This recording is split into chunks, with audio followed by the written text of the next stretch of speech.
Chapter 30, 118. Then, Riley opened the door and walked in slowly. He was a German and didn't understand Chinese, so Humin told him to use a mobile app to translate. Therefore, he understood what Jack said to Humin. Seeing Riley walk in, Jack's face changed and he immediately changed his attitude. "Riley, let me go. Don't listen to that bitch. I'm your boss," Jack ordered Riley in perfect English.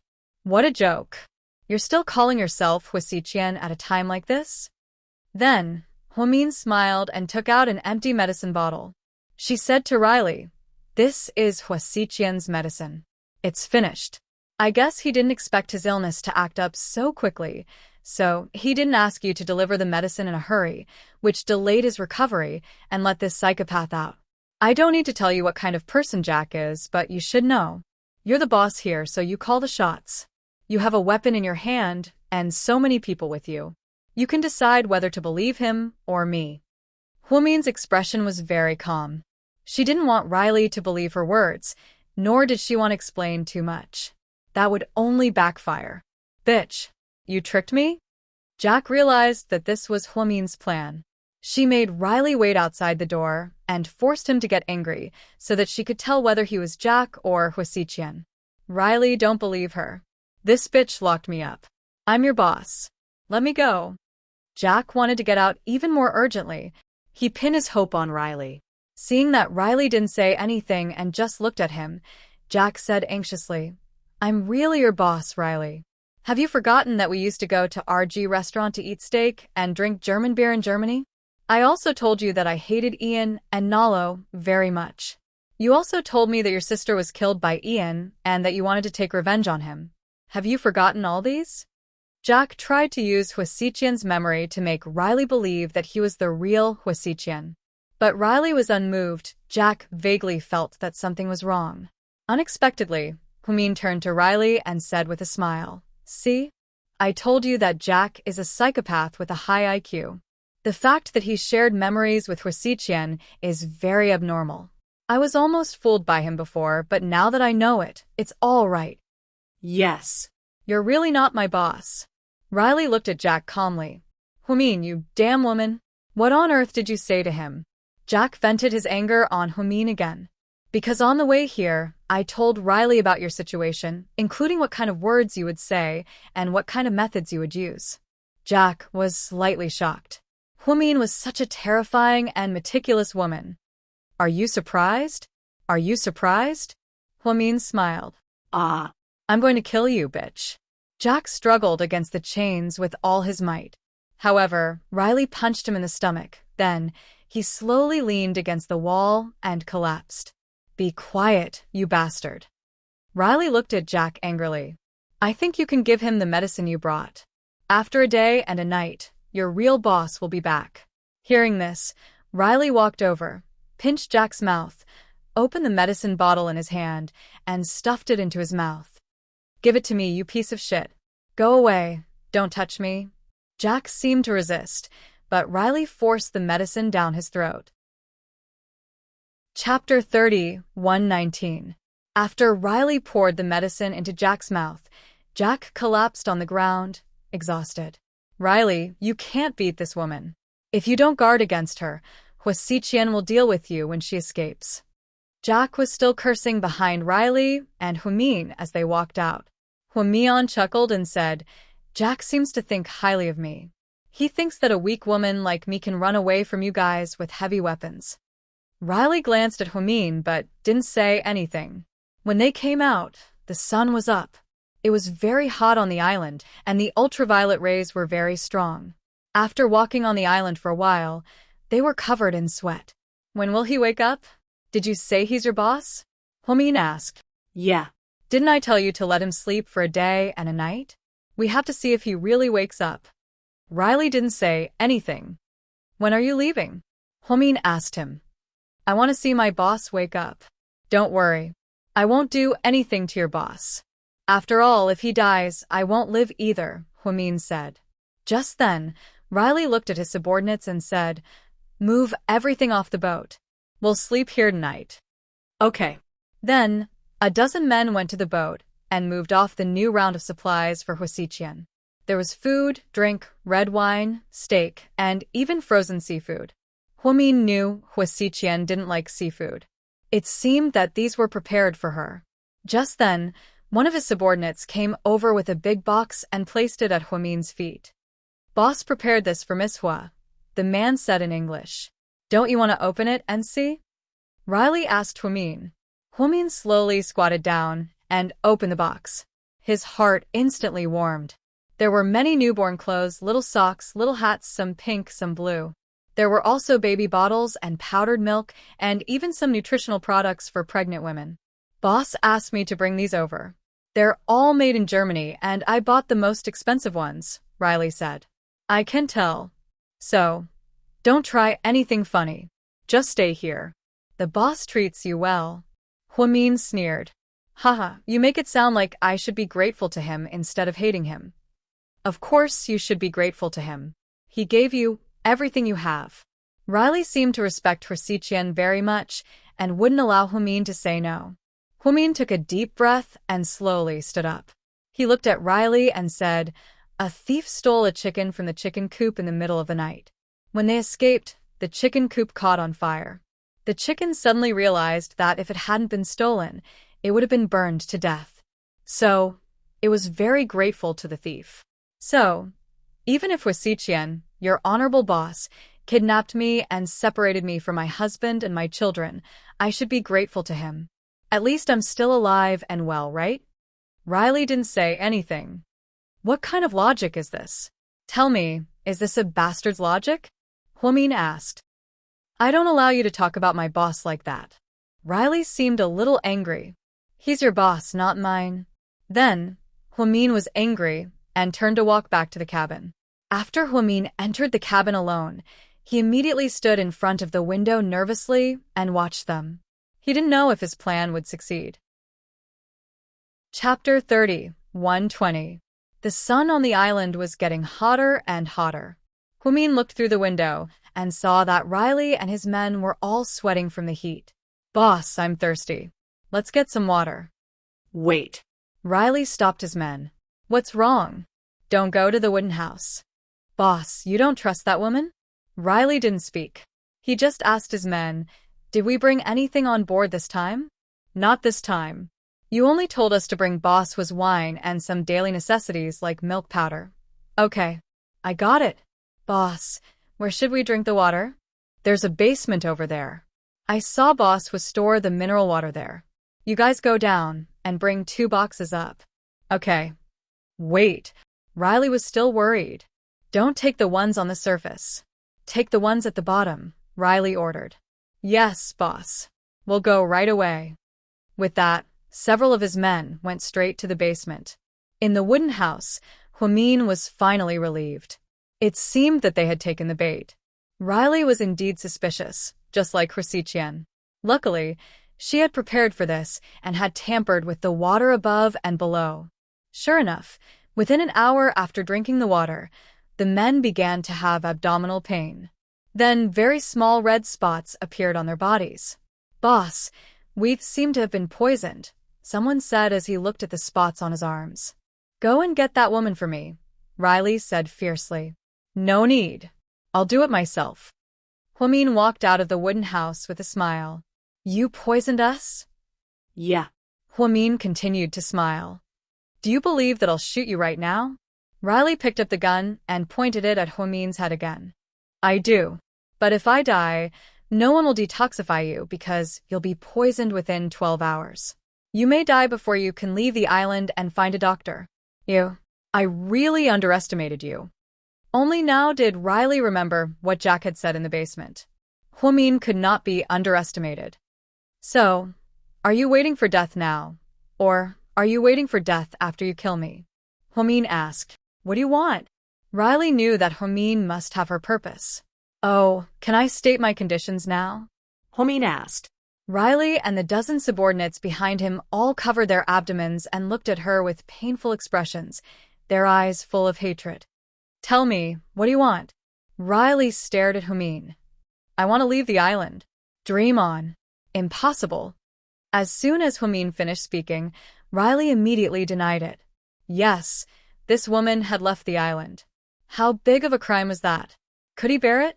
His boss would wake up soon, and when he saw Huamian running away, he would chop him into pieces, right? I see. Then we'll all die together. Huamian seemed to be even calmer. Don't think that I don't dare to kill you. Don't force me. Riley was also flustered. He had never seen a woman like this. He really wanted to shoot her. The poison in his body was getting stronger and stronger, and his arms were already numb. I don't think that you don't dare to kill me. As Horsichian's subordinate, you've probably killed countless people. But if you kill me, you'll lose more than you gain. I'm the only one with the antidote for the poison in you and your subordinates. I'm satisfied that you'll die with me. At least I won't die alone on this deserted island. After hearing Huamian's words, Riley and his subordinates' expressions changed drastically. Chapter 30, 121. How can there be such a powerful poison on this island? Someone asked curiously. Yes, Riley didn't know either. They had been on the island for a long time. If this woman was poisonous, why didn't she attack Horsichian earlier? Why did she attack them when Horsichian was sick? Huamian smiled but didn't say anything. Speaking of this, it all started from the day when he was returning to the cabin from the basement. He found a weed on the way back. Others might not think much of it, but Huamian was a doctor. She was proficient in medicine and had read many books on Chinese herbs. She knew many valuable herbs. This soul-eating grass grew quietly and inconspicuously. However, Huamian found it and treated it like a treasure. That day, after Huamian took the herb back, she mixed it with other things to dilute the poison in the soul-eating grass and made a poison. She made a lot of it and mixed it in the mineral water that Horsichian kept in the basement. She was waiting for Riley and the others. That was why she was so anxious to ask Jack when they would arrive on the island. It was so hot on the island that people couldn't live without water. Plus, they would be cautious and wouldn't drink the water in Huamian's cabin. Therefore, the water in the basement was the key. Sure enough, they were easily poisoned. Huamian was confident that they could leave the island. In the face of life-threatening danger, there was no such thing as loyalty. There was no doubt that Riley would compromise. It was just a matter of time. Boss, we don't want to die here. Yeah, boss. Let's let this woman go first. We can catch her later. Boss will kill us, Riley said. But we're going to die even if boss doesn't kill us. This poison is too uncomfortable. I feel pain all over my body. Don't worry. You'll rot slowly. Huamian added fuel to the fire. Evil woman. Riley stared at Huamian as if he was going to skin her alive. I don't care what you say about me. At this point, I'm just waiting for you to say the word. Whether we live or die, you decide. Huamian looked at the poison people. Boss, hurry up and agree with her. We really don't want to die. That's right, boss. This venom will seep into the heart. We won't be able to save it. Boss, save us. The foreign men behind him were all wailing. In the face of death, no matter how strong a man was, he would become a coward. This was something that Huamian had long thought of. We'll ask the boss when he wakes up. In the end, Riley didn't dare to disobey Horsichian and let Huamian go. I'm sorry, but your poison won't last until your boss wakes up, Huamian reminded. Riley seemed to want to say something, but stopped. Don't call me cunning. If I don't do this, I won't be able to leave the island. So hurry up and decide. If you don't like me, you can kill me. Even if we let you go, you have to give us the antidote first. Otherwise, how can we take you away on the speedboat? Don't treat me like a 3-year-old kid. After you agree to my request, I'll give the antidote to your speedboat driver and let him take us away. As for the rest of you, I'll give you the antidote after I get to the shore safely. Riley didn't expect Huamian to react so quickly and be so considerate. And when we get to the shore, I want my passport and US dollars. I want to leave this damn place as soon as possible, Huamian added. Chapter 30, 122. Boss, say yes or we'll all die. Yeah, boss, let this woman go. Let's survive first. What kind of poison is this? It's so horrible. I've already started to get that thing on my leg. Before Riley could say anything, his men had completely collapsed. It was human nature to be afraid of death. In the end, after a long standoff with Huamin, Riley decided to agree to Huamin's conditions. Okay, I'll do whatever you want. Mr. Riley, I knew you're a smart man. You won't kill yourself and your men because of your blind loyalty to your master. That's much easier. Who was the one who drove the boat here? Huamin glanced at their faces and asked in a low voice. I can drive the boat. You give me the antidote first, Riley said. No, you can't. Huamin smiled. Why can't I? I can drive the boat too. Riley was a bit angry. Everyone here can drive the boat except you, because you're their leader. Send out a small soldier, so I can control him. But I advise you not to waste my time. From now on, before we leave the island, you'd better listen to me. Otherwise, if the poison accelerates, you won't be able to save yourself even if you have the antidote. Huamin was still threatening them. These people didn't have medical skills and didn't know what kind of poison they were infected with. So, they didn't dare to disobey Huamin. Boss, let's do as he says. John, come out and drive the boat. Riley glared at a skinny white man who was sneaking around. Okay, boss. The man timidly came out from the back of the crowd when he passed by Riley. Riley lowered his voice and said, Be smart. Find a chance to tie this woman up after you get all the antidote. Okay, boss. It turned out that Riley had other plans. He wanted to get the antidote but didn't want to let Huamin go. Indeed, if Huasiqian woke up and found Huamin gone, he wouldn't be any better than dead. Unfortunately, they seemed to have underestimated Huamin, a weak Asian woman. Miss Hua, I'll steer the boat. Give me the antidote first. John extended his hand to Huamin. Huamin glanced at him and took out a small glass bottle. Here's half of the antidote. Take it first and your strength will recover a little. It won't affect your sailing. However, the poison isn't cured. I'll give you the other half after I safely get ashore and leave. This. Hardedef was dumbfounded as well. It seemed like everything his boss had told him was useless now. Of course, I'm doing this because I'm afraid that you'll go back on your word and hurt me. I don't like trusting strangers. Huamin said word by word. Hearing this, Huamin glanced at Riley cautiously. They were all thinking that this woman was too cunning. She only gave Hardedef an ordinary antidote, so he definitely wouldn't dare to play any tricks. His lifeline was still in her hands. How is it? Aren't you going to get on the boat? Are you waiting for the poison to take effect? Huamin sneered. The woman that the boss likes is indeed extraordinary. Miss Hua, you're amazing. Riley admired this woman from the bottom of his heart. A weak woman facing a dozen strong foreign men, each with a gun in their hands. The kind that could send her to her death at any time. Huamin wasn't afraid at all. Instead, she was meticulous and thought of all the possibilities and impossibilities. Even a tough guy like Riley couldn't help but admire him for his intelligence and bravery. Mr. Riley, you flatter me. I just want to protect myself. Since we've reached an agreement, let's get on the boat. Huamin smiled. Chapter 30, 123. Please wait. Riley suddenly interrupted Huamin. Is there anything else, Mr. Riley? Huamin frowned. He didn't want anything to happen. Before I leave, I need to check on my boss and leave him enough food and water. Otherwise, he won't be able to hold on. After that, Riley walked towards the basement alone. Huamin narrowed his eyes.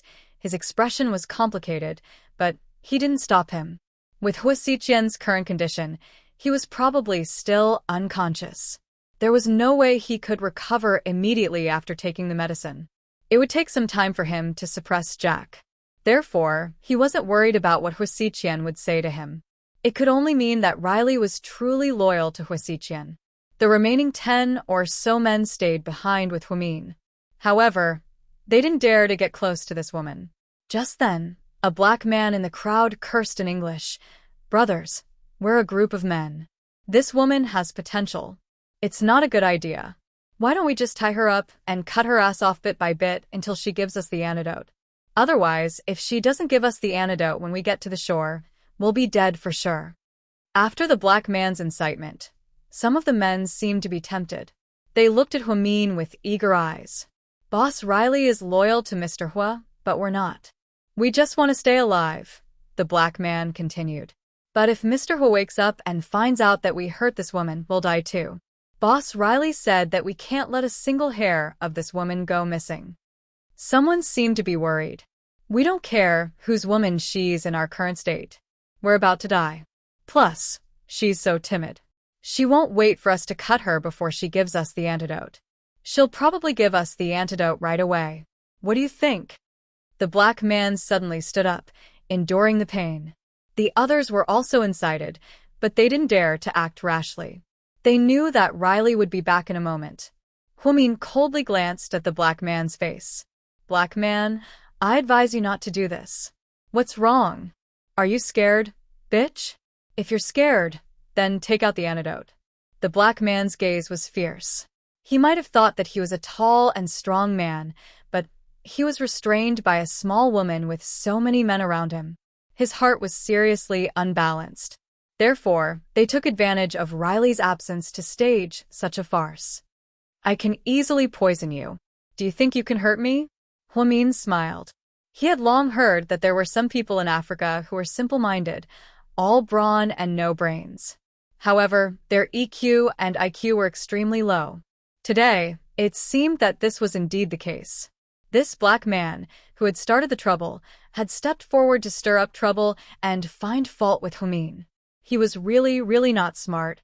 However, he did not seem to know that he was in the wrong. Woman, don't scare me. Boss is afraid of you and doesn't dare to touch you, but I don't care. If you don't hand over the antidote, I'll break your neck right now. As he spoke, he slowly walked toward Huamin. It's not a good thing for you to get close to me like this. Why don't you just take out your gun? Huamin reminded him. I don't need a gun to deal with an ant like you. The black man seemed to be very conceited, thinking that victory was already in his hands. As the black man approached Huamin step by step, 2 silver needles suddenly appeared in Huamin's hands behind his back. These were self-made life-saving tools.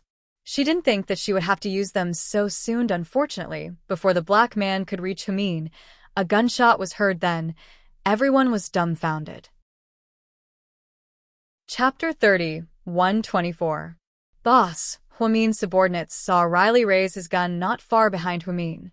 As for that black ghost, he had already fallen to the ground with a loud thud, with a large bloody hole in his head. Seeing this, Huamin's stomach churned, and she almost threw up. Turning her head, she covered her chest and retched. Are you okay?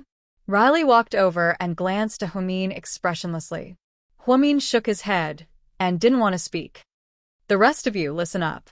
If anyone dares to hurt Miss Hua, you'll end up like him. Pointing at the fallen black guy, Riley said righteously. Yes, he had always known how important this woman was to their boss. Boss, we didn't do that. It was him. He provoked us. Okay. Stop talking. Let's get on the boat. Finally, Huamin followed them onto the speedboat and watched it leave the island. Huamin heaved a long sigh of relief. I hope I'll never come back to this damned place. Huamin murmured to herself. This place was heaven for Hua Xiqian, but it was hell for her. Baby, mommy will take you home. Let's go find daddy and sis. Huamin touched the baby in her belly and smiled contentedly for the first time in days. Meanwhile, Qin Chu was still on the plane to Australia. President Qin, here are the files you asked for. Qin Chu took the files and found it was a thick stack. He didn't expect there to be so many islands near Australia. If he searched them one by one, how long would it take? After a moment of consideration, he decided to call Liu Yan again. Liu Yan was very high-tech and could even make calls and video calls while flying. No one could beat her. The watches she and the professor were wearing were specially made by the professor and were very powerful communication devices. Coincidentally, before Qin Chu could call her, Liu Yan called him first. Brother-in-law, where are you? He's in transit. Roar, then I'm faster than you. I'll land in an hour. I have a lot of information about the large and small islands near Australia, but there are too many of them. I think it's a waste of time. Can you find a way to quickly filter some of them? Well, I have a way. Leave it to me. I don't need any information. Once I land, I need to meet someone important. Who? She was curious. It's a secret, huh? But if we succeed this time, you don't have to thank me. You have to thank Xiao Fei. Before Lu Yan could finish her words, Xiao Fei cut off the video call. Damn it. Why can't I finish? Lu Yan looked innocent. Are you stupid? Why are you telling brother-in-law all this? Don't worry, brother-in-law won't laugh at you. Huh, after all, you're doing this for the sake of saving my sister. Even so, you're not allowed to say it. You're not allowed to say it, do you hear me? Xiao Fei was going crazy. Maybe Lu Yan was out of her mind to come up with such a stupid idea. You'll land in an hour, Psycho Xiao. Do your best. Ha. I do have a specialty. Do you want to try it? Xiao Fei suddenly leaned close to Lu Yan's face. Lu Yan's cheeks instantly turned red. Pervert, you're taking advantage of me. Lu Yan punched Xiao Fei with her fist. I didn't even touch you. You call that taking advantage of me? Miss Lu Yan, are you paranoid? Xiao Fei rolled his eyes at Lu Yan. Chapter 30, 125. I don't have paranoia, but I do have mania. Do you want me to beat you up? Lu Yan chuckled. Xiao Fei. Okay. Stop fooling around. Get ready and dress up. We'll carry out your mission in a while. You seem eager to send her husband out. Xiao Fei looked at her quietly. Haha. No. I'm just looking forward to it. I wonder how that guy will react when he sees you. Xiao Fei looked at Lu Yan, speechless. This damned girl always said whatever she thought of. 1 hour later, Lu Yan's private plane arrived in Sydney, Australia. Due to her special identity, Lu Yan didn't have a good account. She pulled some strings and changed her clothes and drove to a World Trade Center. Mr. Smith, this is my friend, Mr. Chiao. Ahem. Her subordinates behind her almost spat out blood. Was it really okay to call the aloof young Master Chiao Xiao Chiao? What a weird scene. The old white man was chubby, with a beard on both sides of his face. He looked very tough. His beard didn't match the suit he was wearing. Miss Lu's friend is very pretty. Yeah, he used the word pretty to describe Xiao Fei, a man. I know Mr. Smith has a soft spot for Asian faces, so I brought my friend to accompany you. Lu Yan said that but cursed him in her heart. Damn gay. I'll teach you a lesson when we're done. Miss Lu, you're so polite. Do you need my help? The bearded white man's smile was creepy. Yes, Mr. Smith. To tell you the truth, I have a sister who went missing recently. We checked and found out that she was kidnapped and brought to an island in Australia. But you know, there are too many islands in Australia. Australia itself is a big island, so I really don't know where to start. Oh, I see. It's a pity that your sister went missing, the old white man said subtly. So, Mr. Smith, I know you're in charge of the information on all the islands. Can you help us investigate the information on all the islands? We'll investigate it ourselves. How can I? It's confidential. Many islands are sold to individuals. I don't allow customers' information to be leaked. The old Caucasian man was very determined. Lu Yan sneered. That's why I came to you, Mr. Smith. I know you have a lot of connections. Can you make an exception for me? I miss my sister very much. Miss Lu, you're making things very difficult for me. Although I really want to help Miss Lu, I do have my duties. The old Caucasian man kept speaking in a bureaucratic tone. Lu Yan didn't want to waste time with them and waved her hand at her subordinates. His subordinate immediately handed him a leather case. Lu Yan handed the leather suitcase to the old man and opened it in front of him. Here's $1 million. Mr. Smith, take it first. When I find my sister, I'll give you another $2 million as a reward. The old man's expression changed when he saw the money. I understand Miss Lu's feelings of wanting to find her sister, but as a government employee, it's not good for me to bend the law for personal gain. At my age, it's better for me to retire properly. Ciao, ahem. Why don't you go and pour a cup of tea for Mr. Smith? Lu Yan coughed lightly. Me? Xiao Fei looked confused and displeased. Why should he pour tea for this old man? Chapter 30, 126. Lu Yan kept winking at Xiao Fei. Although Xiao Fei was reluctant, he still walked over and poured a cup of hot water for the old man from Bayern. He placed it on the table. When the old man reached for the cup, he touched Xiao Fei's hand. Xiao Fei was so disgusted that he almost took out a dagger and stabbed him. I'm interested in China's culture, especially tea ceremony. Many Chinese try to please me by giving me high-quality pu, or tea leaves. I've heard about Mr. Smith's love for China. Lu Yan smiled. Yeah, I especially like people with Chinese faces. Then, the old man glanced at Xiao Fei. Lu Yan's subordinates finally understood what their boss meant. Does boss want young Master Qiao to seduce this white guy? Ahem. Why did young Master Qiao agree? It's not like him. With our boss's temper, no one dares to disagree. That's not right. Boss always deals with people crudely. She either kills them or blows them up. Why did she change her approach this time?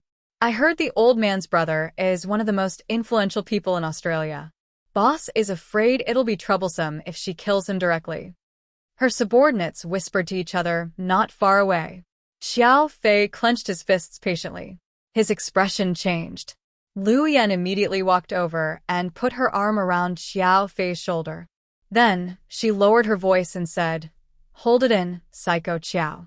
We still need this old man to help us get information." Then, Lu Yan turned around and looked at Smith. "Mr. Smith, I'm a straightforward person. How about this? You take the money and take my men with you. Get me the information, okay?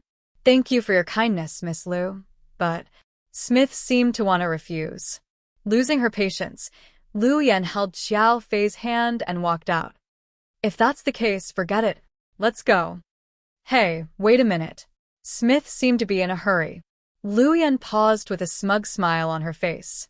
"Is there anything else, Mr. Smith?" Lu Yan turned around and asked. "I've thought about it. After all, Miss Lu is a friend recommended by an acquaintance. If that's the case, it would seem too disloyal of me if I don't help." Smith said a lot of nonsense. "So?" Lu Yan raised an eyebrow. "So, let's do as Miss Lu said just now. I've taken the money, and I'll take her away. I'll get someone to send the information to you right away, but there's one thing." "What is it?"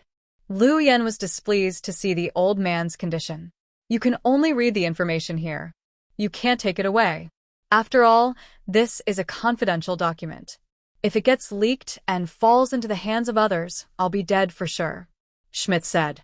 Lu Yan knew the files Schmidt took out contained information about the hidden billionaires in the world. Many of the islands were bought by them at sky-high prices, but they didn't want to attract attention. If this information was leaked out, then there would be a lot of assassins who would come looking for him to rob him of his wealth. "I understand what you mean, Mr. Smith. Okay, I promise you." "Good. I'll get someone to send the information to you now." Then, Schmidt put away the box swiftly. It was obvious that he was a greedy person. While Schmidt was on the phone, Lu Yan leaned over and whispered in Xiao Fei's ear, "Be careful. This guy is a perverted gay. I think he'll do something to you." Hearing this, Xiao Fei wanted to strangle Lu Yan to death. Chapter 30, 127. You. Lu Yan, good for you. Xiao Fei was furious. "Don't be afraid. I'll finish reading the files soon and go to this old guy's house to save you. You can have fun with him." Before Xiao Fei could speak, Lu Yan took his hand and walked to the old white man. "Mr. Smith, I'll leave my friend to you. Please treat him well." "Of course. I like friends from China the most." The old white man was in a good mood. "Okay.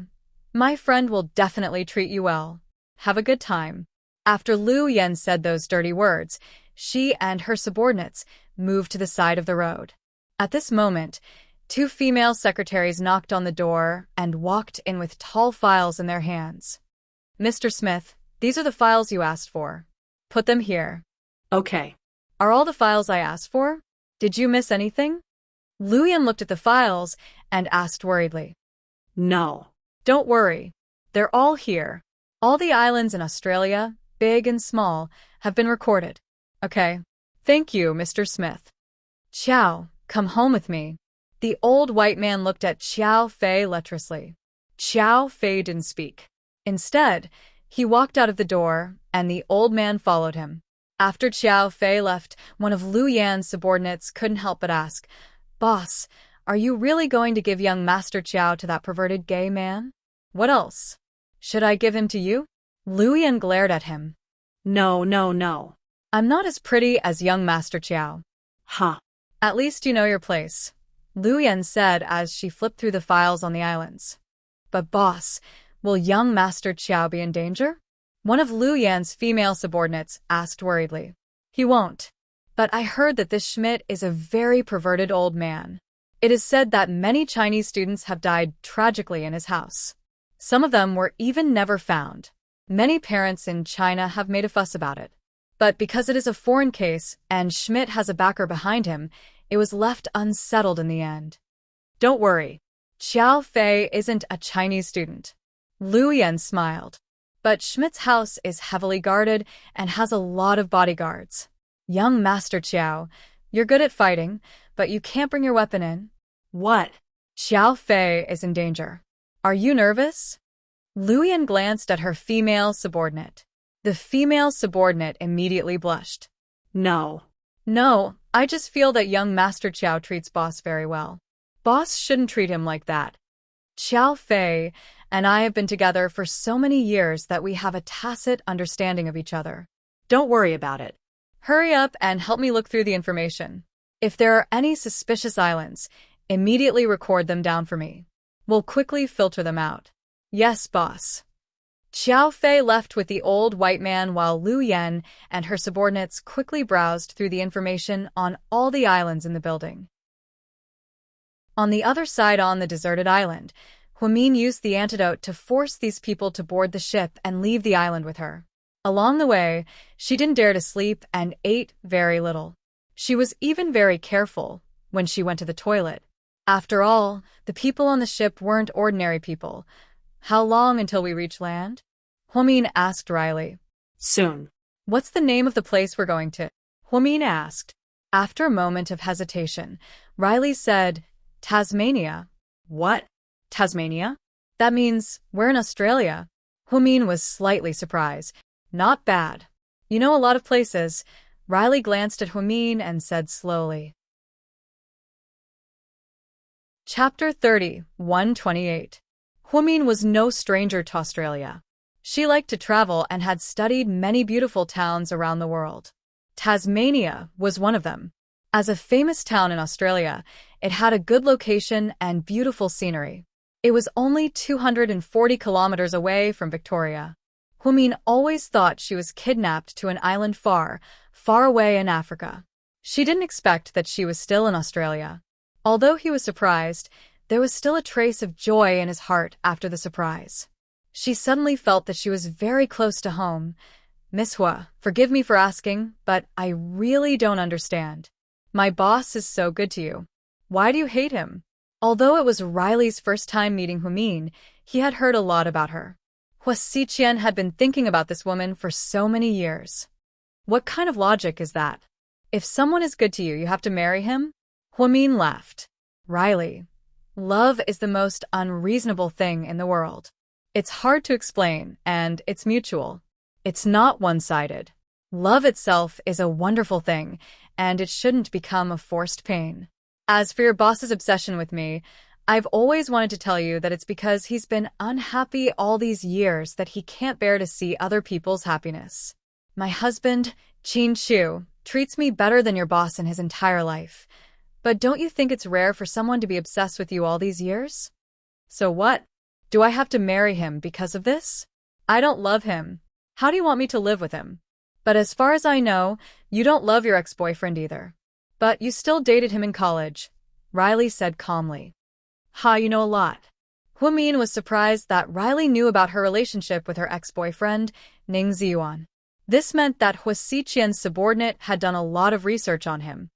"My story with Ning Ziyuan is actually very simple. Back then, there was a misunderstanding between me and my husband. After being separated for many years, I always thought that I should live a normal life." Huamin no longer wanted to talk about the past.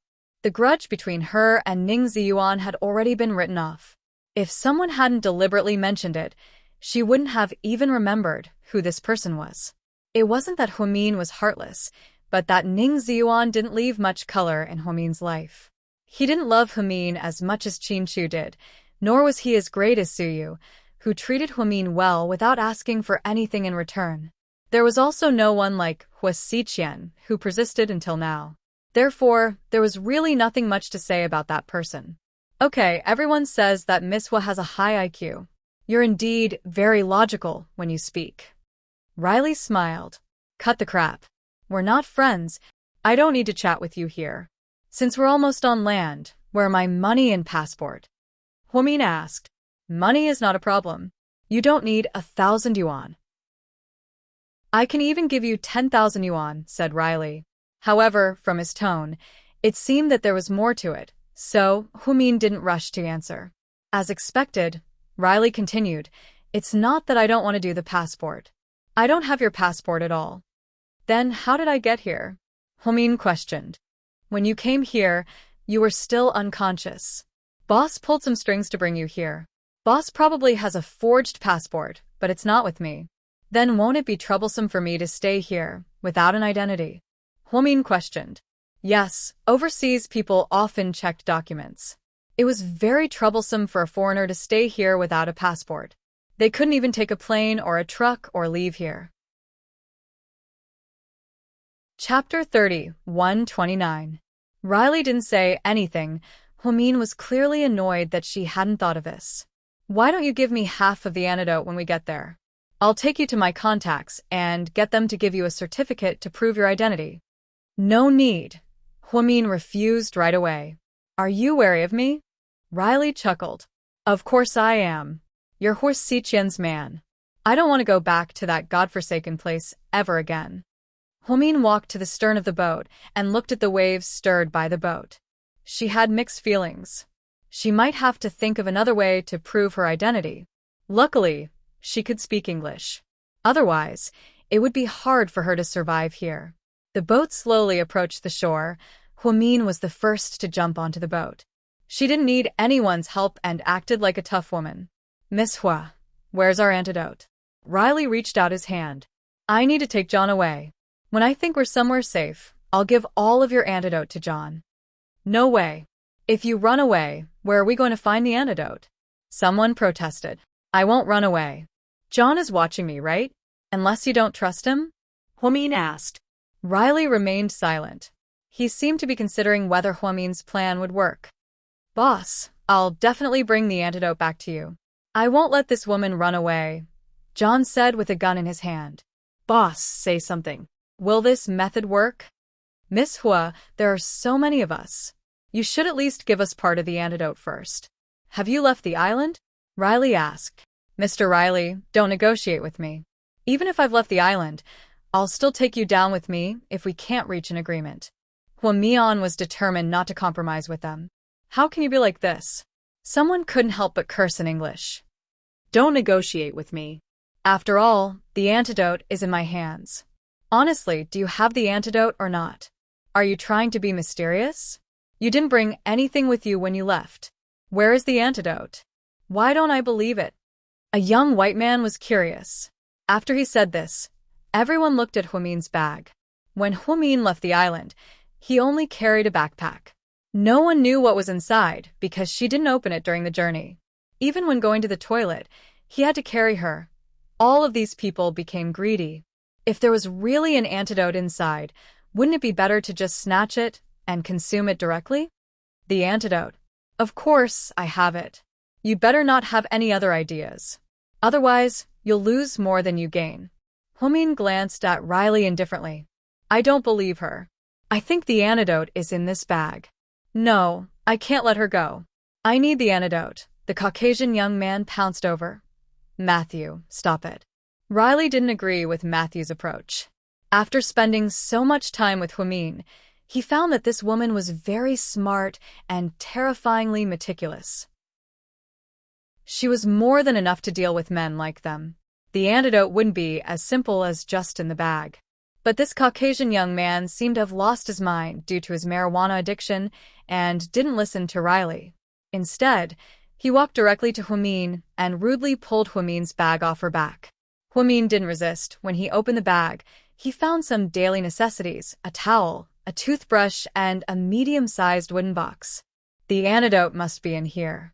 After the Caucasian young man said this, the other's eyes lit up.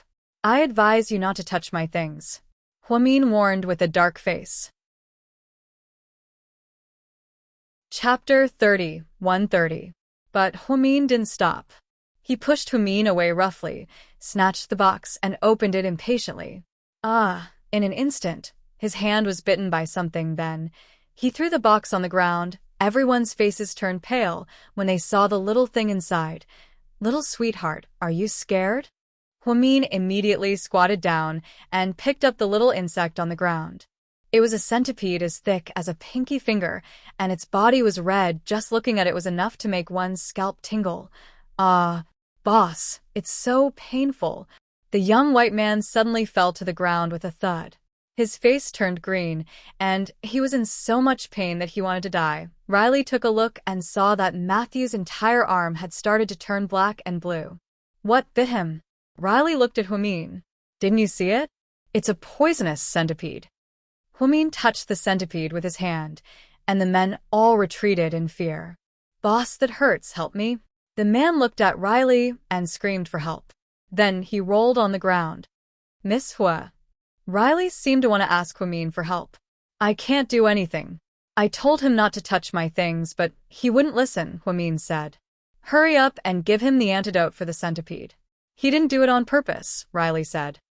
He didn't do it on purpose? Also, there's no antidote for the centipede. So, you guys better stay away from me. I'm really scared that my pet will accidentally bite you. If that happens, there'll be nothing I can do.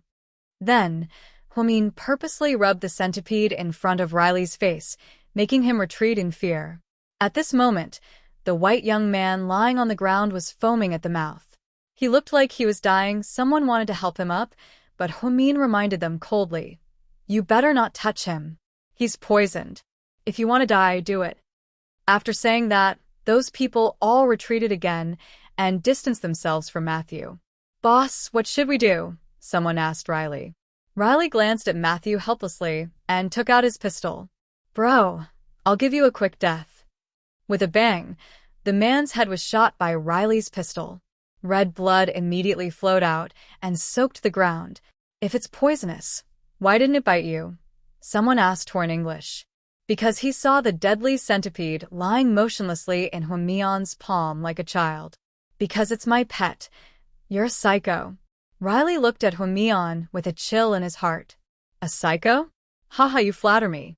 I'm not even 1/10 as good as your boss, Huasiqian. I'm just trying to protect myself. So what's my plan? If John comes with me, I'll give him the antidote. But if you continue to confront me, I'm not sure how long it'll take for the poison to take effect. Huamin wasn't a person who was willing to be led by the nose. At critical moments, he always surprised people. After the centipede incident, the men didn't dare to approach Huamin anymore. They thought this woman was too powerful. They didn't know how many things she had that were related to pain. They were really afraid that she might drag out a king cobra at any time. Okay, I agree. Finally, Riley compromised and agreed to Huamin's condition. Chapter 30, 131. Huamin smiled slightly when Riley relented. John. Yes, boss. Go and send Miss Hua away. When she's safe, come back with the antidote. Okay. Boss, will the woman run away and lose the antidote? Many people still didn't believe in Huamin's character. No, Miss Hua isn't that kind of person. She wouldn't kill more than a dozen people for no reason. You sound like you know me very well. Huamin smiled faintly. The person that the boss values can't be such a vicious woman.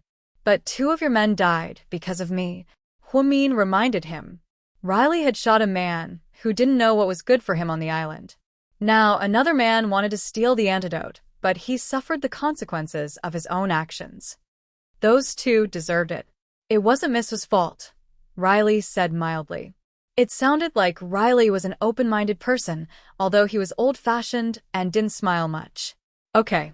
If that's the case, it's no problem. Since Mr. Riley trusts me so much, I won't let you down. I'll give you the antidote, but I have to leave you safely. I know. Can you give me the money? Huamin reached out his hand. It was the first time he was so thick-skinned to ask a man for money, especially a man he didn't know very well. Riley slowly took out his wallet from his pocket and took out a thick stack of US dollars. There should be about 5,000 here. It's enough for you to live here for a few days. I know. Huamin took the money quickly. I can't give you a passport, but if you want to get a certificate, I can help you. No need. But, Miss Hua, I have a word of advice for you. Go ahead. Huamin put the money in his bag and looked up at Riley. Although this is Australia, it's not very peaceful. You know, there's still some anti-Chinese people here, especially you, a weak girl. After 6:00 in the evening, try not to go out and walk around. It's okay for the local residents, but if you meet some black people, it's troublesome. It's easy to be kidnapped and blackmailed. You have to be careful. Okay, Mr. Riley. Thank you for your advice. I'll keep it in mind. Huamin smiled. John, see Miss Hua out, said Riley. Yes, boss. Then, that's it. I only hope that I'll never have the chance to meet you again, Mr. Riley. That's it. After saying this, Huamin turned around and left, closely followed by the man called John, who was closely followed by Huamin. Looking at Huamin's back, Riley's expression became complicated. Boss, should we send people to follow them? No, Miss Hua is very smart. If she finds out that we're still following her, we'll lose more than we gain. We haven't gotten the antidote yet, so we shouldn't complicate things. Oh, so we're just going to leave Miss Hua alone? Of course not. After we get the antidote and detoxify her, I'll send a new group of people to secretly catch her. Otherwise, if she escapes and the boss wakes up, I won't be able to explain it to him. Riley's original intention was to deliver the antidote to Qian and meet the boss. He didn't expect such a big thing to happen, and the boss was still unconscious on the deserted island. When he woke up and found that Huamin was gone, he might be furious. He might even kill them all. After walking for a while, Huamin was a little tired and turned to look at John. Are you hungry? Huh. John was dumbfounded. Chapter 30:132. I asked, are you hungry? Huamin repeated. Oh, I'm okay. John didn't know how to answer Huamin's question. But I'm hungry. Can you take me to a place to eat first? Okay. Should we go to a Chinese restaurant? John asked. No. I don't want to be too eye-catching. Let's find a fast food restaurant and have hamburgers. Okay. John and Huamin left the restaurant together. After a long drive, they found a fast food restaurant and sat down. You go and order. I want hamburgers, Coke, and fried chicken. You can order whatever you want. Huamin took out a big dollar bill and handed it to John. Here's the rest of the money. You can take the car back later. Miss Hua, about the antidote. Don't worry. I'll give it to you after dinner. Okay. John took the money Huamin gave him and stood up to line up for food. Maybe it was because John was a foreigner. Huamin's appearance didn't attract much attention in the restaurant. People only glanced at him occasionally when they saw his Asian face. While John was standing in line to buy food, Huamin carefully took out a small glass bottle from his sleeve. Then, he took some mineral water from the fast food restaurant and diluted the water in the small bottle. The big bottle was colorless and odorless. John wasn't far away. He turned around and saw Huamin mixing the antidote, and he felt a lot more relieved. Huamin knew John was watching, so he smiled slightly and didn't say anything. In fact, the small glass bottle was also filled with water. She diluted it on purpose for John to see.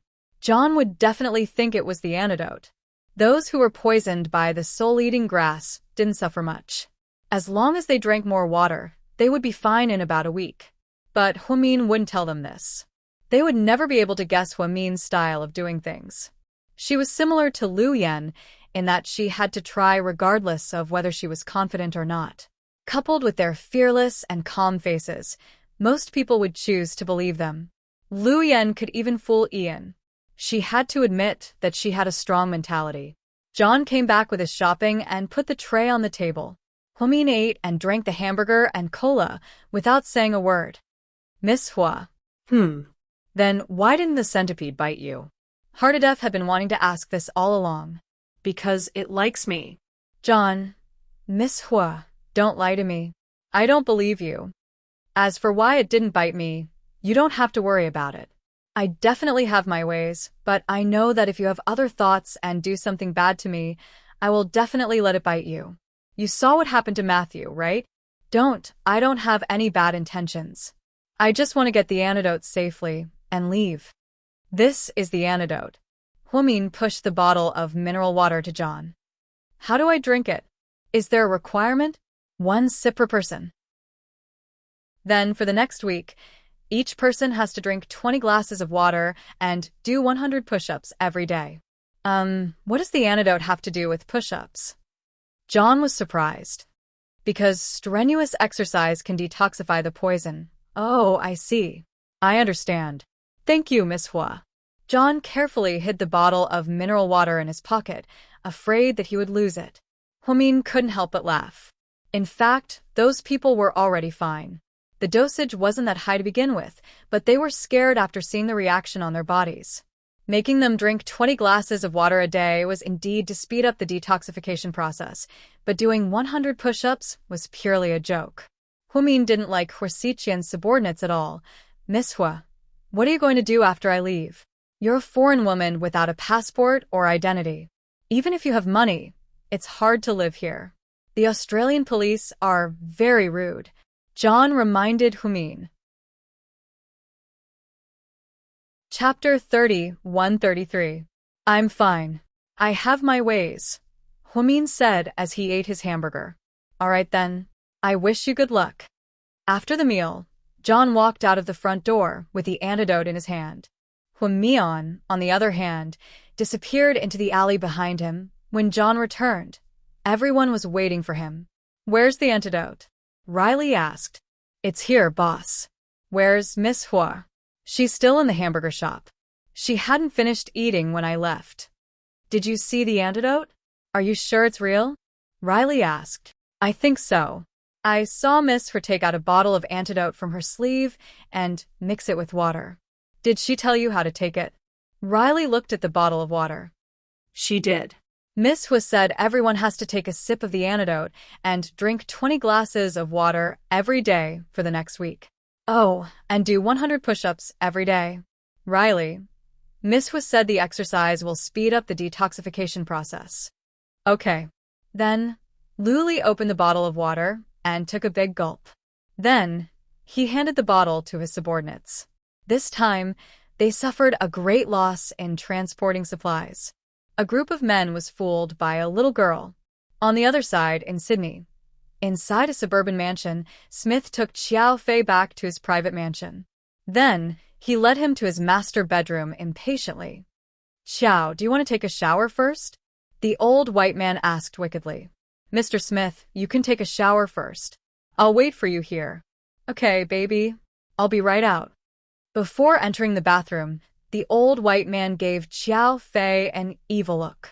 Xiao Fei snorted. When he entered, he was searched by the bodyguards at the door. They weren't allowed to bring in any weapons, including high-tech scanners.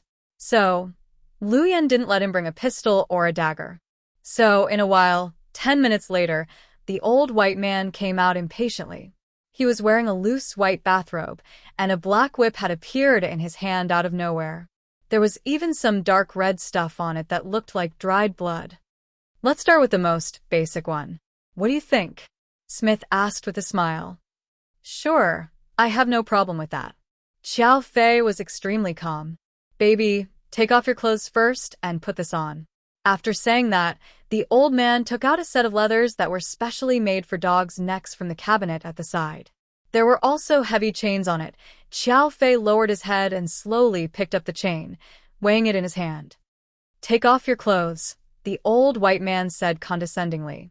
Xiao Fei remained unmoved and sat on the sofa. The old white man seemed to have lost his patience and whipped Xiao Fei. Xiao Fei was quick to react. He grabbed the whip and held it tightly. You dare to disobey me? The old white man asked. Why should I listen to an old pervert like you? Xiao Fei asked in fluent English. If you're obedient, I'll let you go after I'm done with you. But if you don't, I'll make sure you die a horrible death. I don't mind telling you that every month I'll cripple a few Asian men like you. They include students, models, and actors. The old white man smiled viciously. Oh, really? Then you can try it on me. Xiao Fei's tone was as calm as ever. Kid, don't be so ungrateful. I don't have a good temper, Smith said as he walked towards Xiao Fei. Chapter 30, 134. Hehe. What a coincidence. I don't have a good temper either. Xiao Fei stood up slowly. The old man lunged at Xiao Fei's face.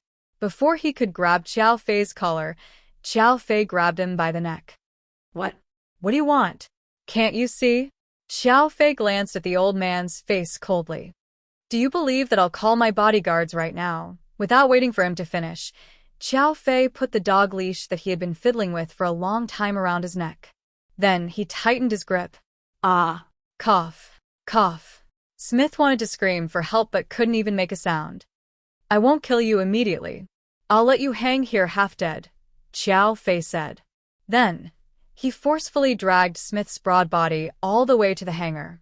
He pulled on the chain around Smith's neck, and in this way, Smith's entire body was suspended in the air. He wouldn't die, but he felt terrible and couldn't make a sound. Xiao Fei didn't hurry to leave. Instead, he dragged a chair to the old man. Then, he took out his cell phone and started playing games to waste time. Smith didn't expect to meet a ghost after walking in the dark for so long. After torturing so many Asian boys, this was the first time he met someone so terrifying and cold-blooded. Xiao Fei's movements were so clean that he didn't have time to call for help. There were no sounds of fighting in the house, so the bodyguards outside the door couldn't find anything wrong. Smith's expression showed that he was in so much pain that he wanted to die. But Xiao Fei could still play games on his cell phone calmly. He was even in the mood to call the landlord. In less than 15 minutes, someone snuck into the house through the window. Young Master Chiao. Lu Yan's female subordinate was very agile. Where's she? Boss didn't come. She asked me to pick you up. Are you okay? I'm fine. Let's go. Don't we need to kill him? The female subordinate seemed to hate the old man. After all, he had flirted with young Master Chiao. No. If he dies, we'll have a lot of trouble. If we just leave like this, won't he be hanged? The female subordinate was also a little worried. She didn't seem to understand Xiao Fei's thoughts. No, half an hour later, his bodyguards will definitely come in to check if there's no movement. All right, let's go then. Before leaving, Xiao Fei walked up to Smith and said slowly, Jin's men will come and help you down. But you better be smart. If you dare to cause trouble for us, your mansion will be razed to the ground. I'm not threatening you. You should know how many bombs Lu Yan has. Smith couldn't speak, and he couldn't answer. But from his eyes, it was clear that he was terrified. Then, Xiao Fei and Lu Yan's female subordinate left Schmidt's house. Where are we going to find her? Boss said that young Master Chiao has worked hard and asked me to book a seat for you to have a sumptuous lunch. What is she doing? Xiao Fei asked. Boss found 5 islands that are particularly good from the information on those islands, so he sent a helicopter over. Hey, can't she wait for me? Xiao Fei was displeased. Boss said that young Master Chiao, the mission is too tiring and you should wait for her in Sydney.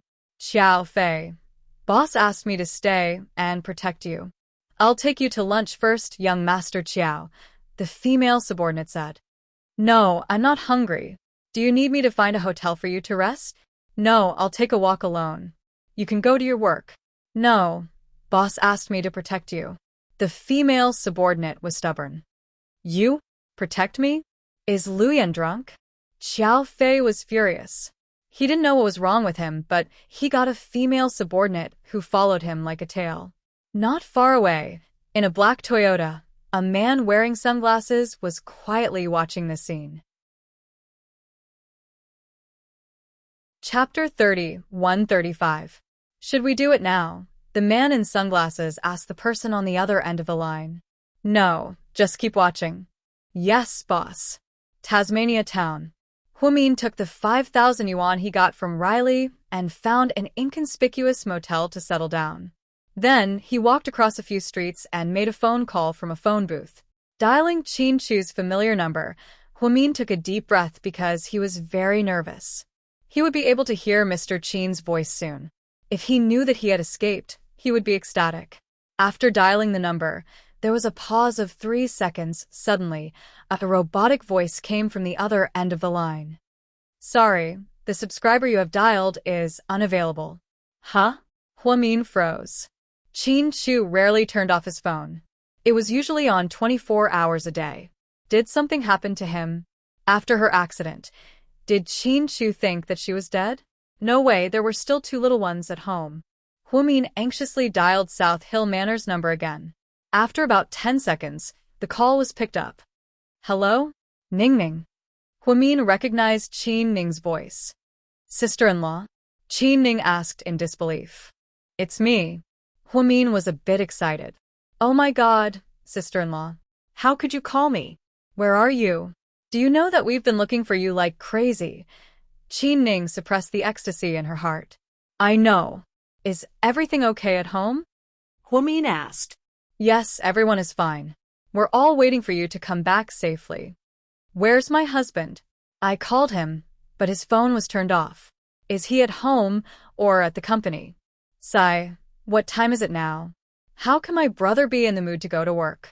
After your accident, my brother was so anxious that he fell into a coma and stayed in the military hospital for a long time. He only woke up after the operation 2 days ago. After he woke up, he didn't want to stay at home. He said that he had news about you and left in a hurry. I guess he should still be on the plane now, so you can't call him. I see. Where did he go? Huamin asked cautiously. My brother said that he's going to Australia. You're really coming to Australia? Huamin was excited again. It seemed like she was really close to Qin Chu. As long as she could find a way to leave this place and contact Qin Chu, the 2 of them should be able to meet in Sydney. Yes, my brother said that you might be in Australia. Okay, I got it. If your brother's phone is switched on, give him a call and tell him that I'm in Australia too. You're in Australia too? Oh my god, that's great. Where are you? Sister-in-law? Qin Ning asked. Huamin was about to tell her where she was when she heard a slight noise on the phone. She wasn't sure if her home phone was bugged or something like that. So, she didn't dare to continue and said hurriedly, Anyway, he'll understand. I'll go find him. I'll call him again. Okay, sister-in-law. Be careful. Okay. Sister-in-law, how's the baby in your belly? Yeah, the baby's fine. That's great. Qin Ning was ecstatic. Ning Ning, Pudding and Little Bean, don't worry, sister-in-law. They're both fine, Qin Ning said. Okay, that's good. I'll have them come to the phone. No, wait for me to go back. Don't let the baby worry about me. Then, Huamin hurriedly hung up the phone. She looked at the time.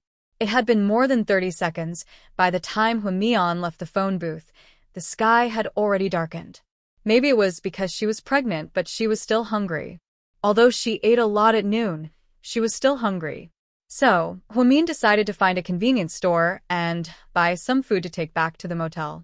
Just as she turned the corner and walked into the small path, she clearly felt that someone was following her from behind.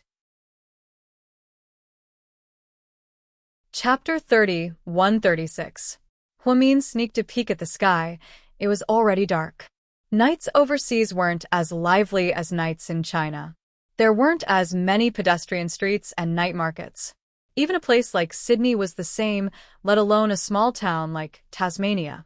She had read a lot of news before that nights overseas weren't safe.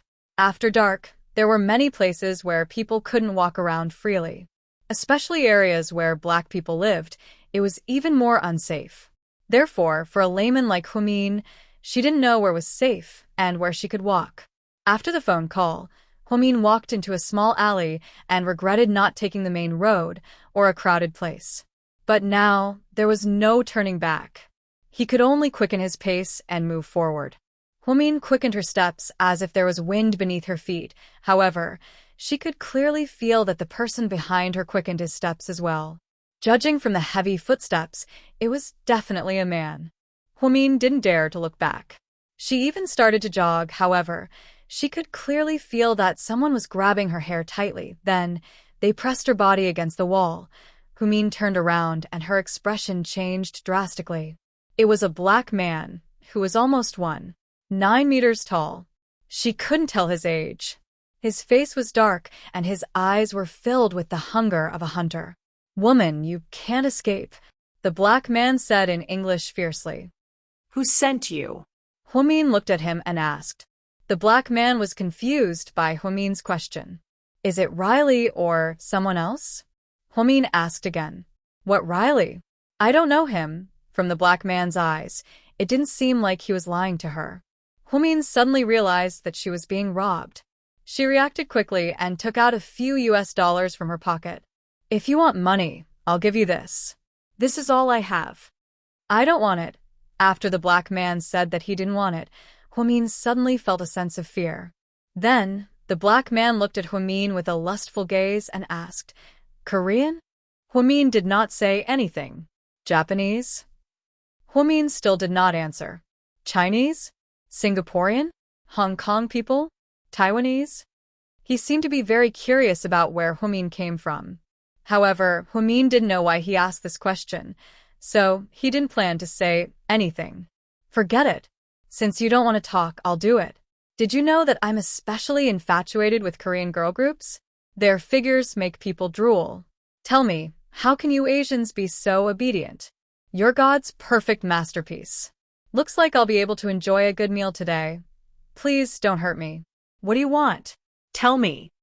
Humin lowered his stance, as if he wanted the black man to let him go. "Let you go? No, it wasn't easy for me to get such a fun girl. How can I let you go? After I'm done with you, I'll take you back and show you to my brothers. They also like Asian faces. You're like a beautiful doll."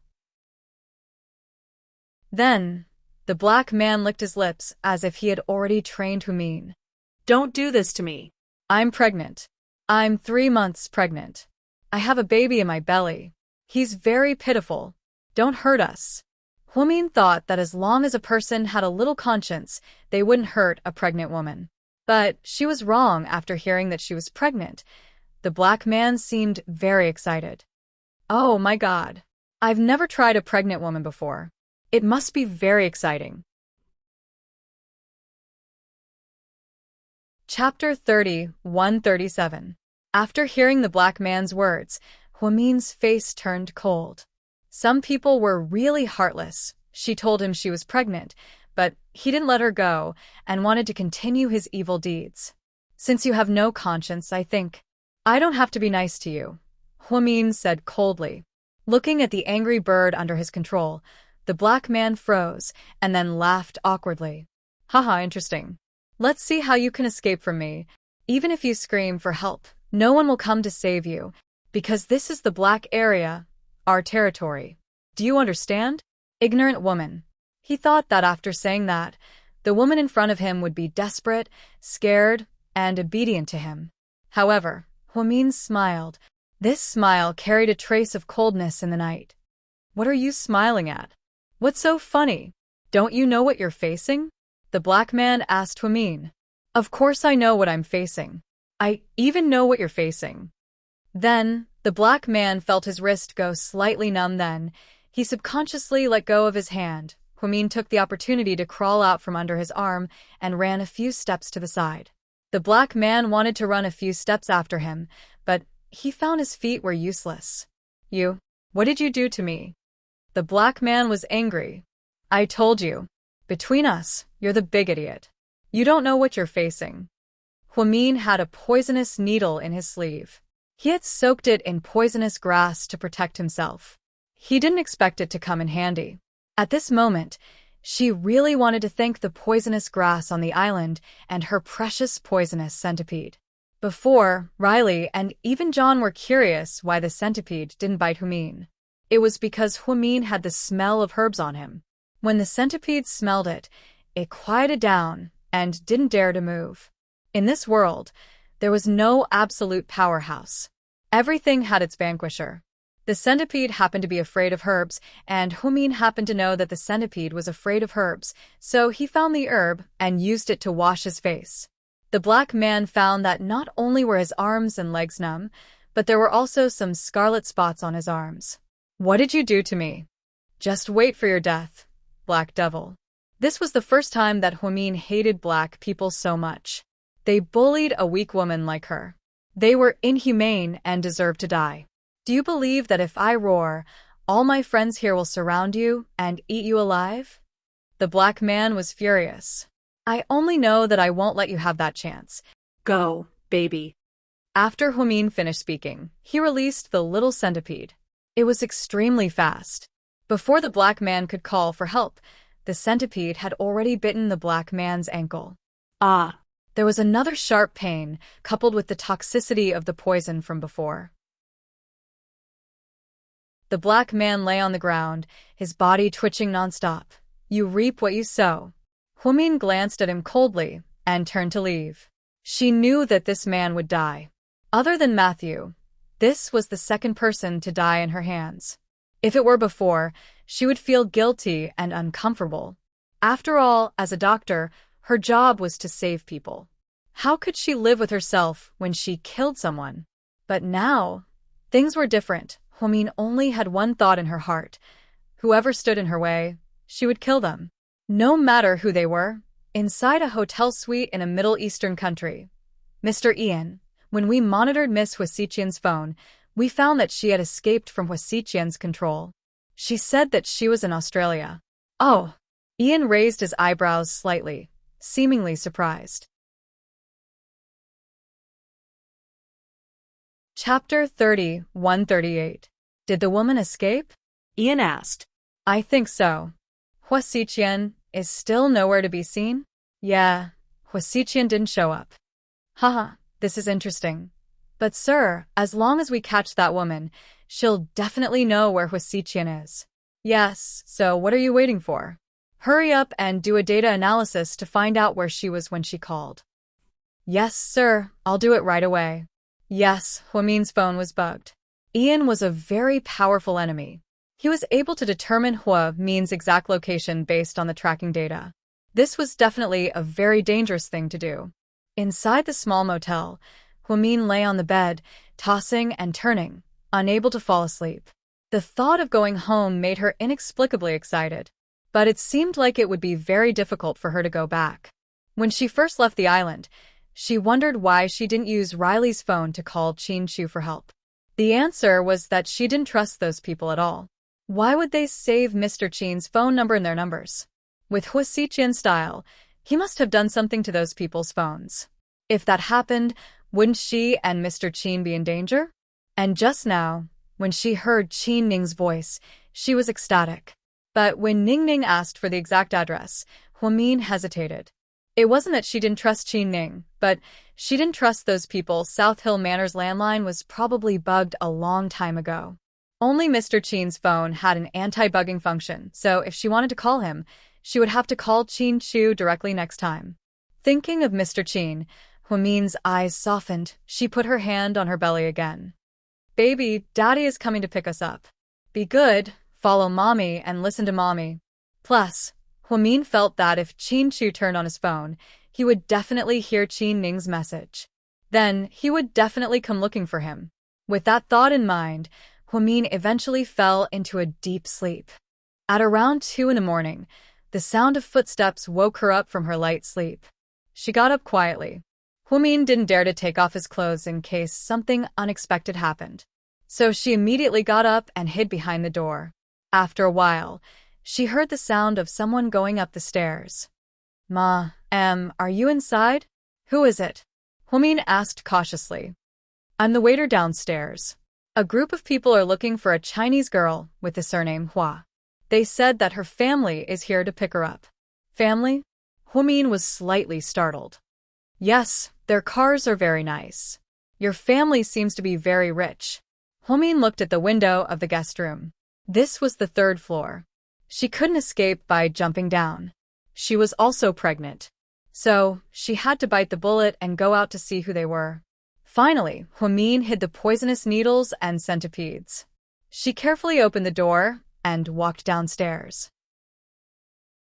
In fact, she also knew that these things could be used to deal with one person, but to deal with more than 10 or 20 people with guns, it was simply not a way to deal with them. With that thought, Huamin calmed down. She thought carefully and went downstairs. As expected, there were many tall men standing on the first floor. They were all dressed in suits and leather shoes. None of them looked familiar. They were completely different from Riley's group. Are you really here? The leader of the foreigners smiled at Huamin. Who are you? I'm Kevin. Mr. Chin sent me to pick you up. Mr. Chin? Huamin narrowed her eyes and asked suspiciously. Chapter 31-39. Your husband, President Chin, Mr. Chin Chu. How did he know I was here? Huamin clearly remembered that he didn't tell Qin Ning the exact location, let alone Chin Chu. It's like this, madam. Didn't you call home earlier? Miss Qin answered it. Later, Miss Qin got in touch with Mr. Qin. Mr. Qin asked us to find your location based on your call record with Miss Qin. We checked the phone booth and found that there was a public phone nearby. But we thought that you wouldn't be gone for too long since you're a woman, so we asked around for your whereabouts in all the nearby hotels and inns. I see. Then, why didn't my husband call me himself? Huamin asked. Mr. Chin's whereabouts aren't very safe right now. Someone is following him, so it's not convenient. For your safety, he asked us to pick you up first and then find a safe place to meet him. Oh, I see. Huamin seemed a little hesitant. Madam, if you don't believe us, here's a recording of our conversation with Mr. Chin. Can you listen to it? Then, the man named Kevin took out his phone and walked up to Huamin. Then, he found the number in the call record and showed it to Huamin. It was indeed Chin Chu's phone number. Then, Kevin played the recording. Huamin leaned over and listened. You guys go pick him up. I'll see you later. It was a simple sentence, but it sounded like Chin Chu's voice. Can I talk to him again? Huamin looked at Kevin and asked. He didn't expect Huamin to say this, so he was a little surprised. But President Chin is on the plane again, and his phone is off. Should we wait for him to get off? Okay. Huamin nodded. But you can't stay here anymore, madam. You have to come with us. Hua Xiqian's people are looking for you everywhere. It's not safe here anymore. Okay. Then hurry up and get in the car with us. Then where are we going now? Did my husband say where we should meet? We're also waiting for President Chin's instructions. Now we just need to take him to a safe place and protect him. Kevin smiled to express his friendliness towards Huamin. Huamin nodded his head as he looked at Kevin and the dozen foreign men behind him. He decided not to ask any more questions. Kevin opened the black Bentley for Huamin. After Huamin went up, Kevin smiled triumphantly. After driving for about 10 minutes, Huamin realized that the car was about to leave the town. He suddenly felt uneasy. Therefore, when they passed by a supermarket, Huamin suddenly clutched his stomach with a pained expression. It hurts. My stomach hurts so much. What's the matter, ma'am? I think I'm going to have a miscarriage. Miscarriage? You're pregnant? Kevin's face seemed to be very surprised. Yeah. Didn't my husband tell you? President Chin? Maybe he didn't have time to tell us, Kevin explained. It hurts. Can you take me to the hospital? The hospital here doesn't have good facilities. I'll take you to our place. We have private doctors there. They're better than the ones here. Kevin didn't want Huamin to get out of the car. Then help me find a washroom. My stomach hurts so much that I want to go to the washroom. Otherwise, I can't do it in the car, right? Huamin frowned. After thinking for a while, Kevin glanced at the driver. Stop the car in front. We'll accompany Ma-am to the washroom, Kevin ordered. Then, the car slowly stopped at the entrance of the shopping mall. I can go alone. You don't have to follow me. It's too much trouble, Huamin said. No, we have to protect you. We have to do what President Chin asked us to do. Then Kevin and his 4 men got out of the car with Huamin. Chapter 30, 140. When Huamin saw that this group of people wanted to follow her to the toilet, she was even more certain of her inner thoughts. However, these people were really good. They actually managed to get a recording of Qin Chu's voice. It seemed like they had gotten a recording of Qin Chu's meeting or something and then edited it. There must be a master behind this group of people. Otherwise, they wouldn't have planned it so carefully. However, they didn't dare to let Humin talk to Qin Chu on the spot. This was the biggest loophole. After knowing Qin Chu for so many years, she understood Qin Chu's character very well. Even if he was in a hurry to catch a plane, he would still talk to Humin. Therefore, from the beginning, Humin obediently followed this group of people to stall for time. Because at that time in that small hotel, if she didn't follow these people, they wouldn't have let her go. If they really used force, she was afraid that it would be harmful to her unborn child. Humin walked very slowly. Along the way, she carefully observed her surroundings to see if there was a chance to escape. Those people followed behind her closely, afraid that she would run away. In such a remote Australian town, Humin was really fighting alone. She didn't dare to trust anyone, except for Qin Chu, who saw it with her own eyes. She really didn't trust anyone who came to pick her up or help her anymore. When she was young, she often said that there were only two things in the world that couldn't be looked at directly. They were the sun and the human heart. Now that she had seen so much good and evil, Humin didn't dare to trust others casually. Finally, she arrived at the door of the toilet. Fortunately, this was a 24-hour shopping mall. There were quite a lot of people. At this time, the lights were still on. Humin suddenly felt that there was hope for escape. "Okay, madam, you can go in. We'll protect you here." Kevin and his men stood at the door. "Okay." Humin nodded and slowly walked in. When she first entered, she didn't walk in. Instead, she leaned against the wall to listen to what they were saying. Sure enough, some of Kevin's subordinates were unwilling to be left out. "Mr. Kevin, are you sure there won't be any problems? In my opinion, why don't we not let her go to the bathroom and just take her away? I'm so hungry." "It doesn't matter. It's dead inside. There's no other way out. There's not even a window. Where can she run to? Besides, if we use force and she notices something wrong, we won't be able to take her away smoothly. We don't want to cause trouble. Don't you remember what Sir told us?" "Yes, Mr. Kevin. It's up to you." None of them dared to raise any more objections. Humin heard their conversation clearly. She heard a key person. "My lord? What lord? Which lord?" Humin was a little confused. This didn't seem like the way they would address Huasiqian. Huasiqian's subordinates would usually address him as boss. If it wasn't Huasiqian, who else would want to kidnap her? Humin quietly walked in after hearing what they said. She chose the bathroom in the mall because there were a lot of people and it wouldn't attract too much attention. "Miss Hua, are you okay?" Kevin was a little impatient when she didn't come out for a long time. He yelled into the women's bathroom. "Yes, I'm fine. I'm having a stomachache. Wait for me." Huamin replied in fluent English. Huamin leaned against the wall and racked her brain, thinking of a way to escape. After all, if she didn't find a way to leave this time, once she got into the car with them, there might be no turning back. Suddenly, a thought flashed through her mind as she thought of an idea. Chapter 30, 141. Did Humian still remember how Huasi's men kidnapped her twin daughters? Although Huasi wasn't very smart, his plan was very well thought out. At that thought, Humin wondered if a cleaner would come in. Just as he had this thought, he saw a woman wearing a mask walk in. She was holding a bucket and a mop. "Hello, Auntie. Can you do me a favor?" Humin walked over and asked. "What is it, madam?" "There's a group of people outside. They're all bad guys. They want to kidnap my child and ask my husband for money. I'm almost 3 months pregnant.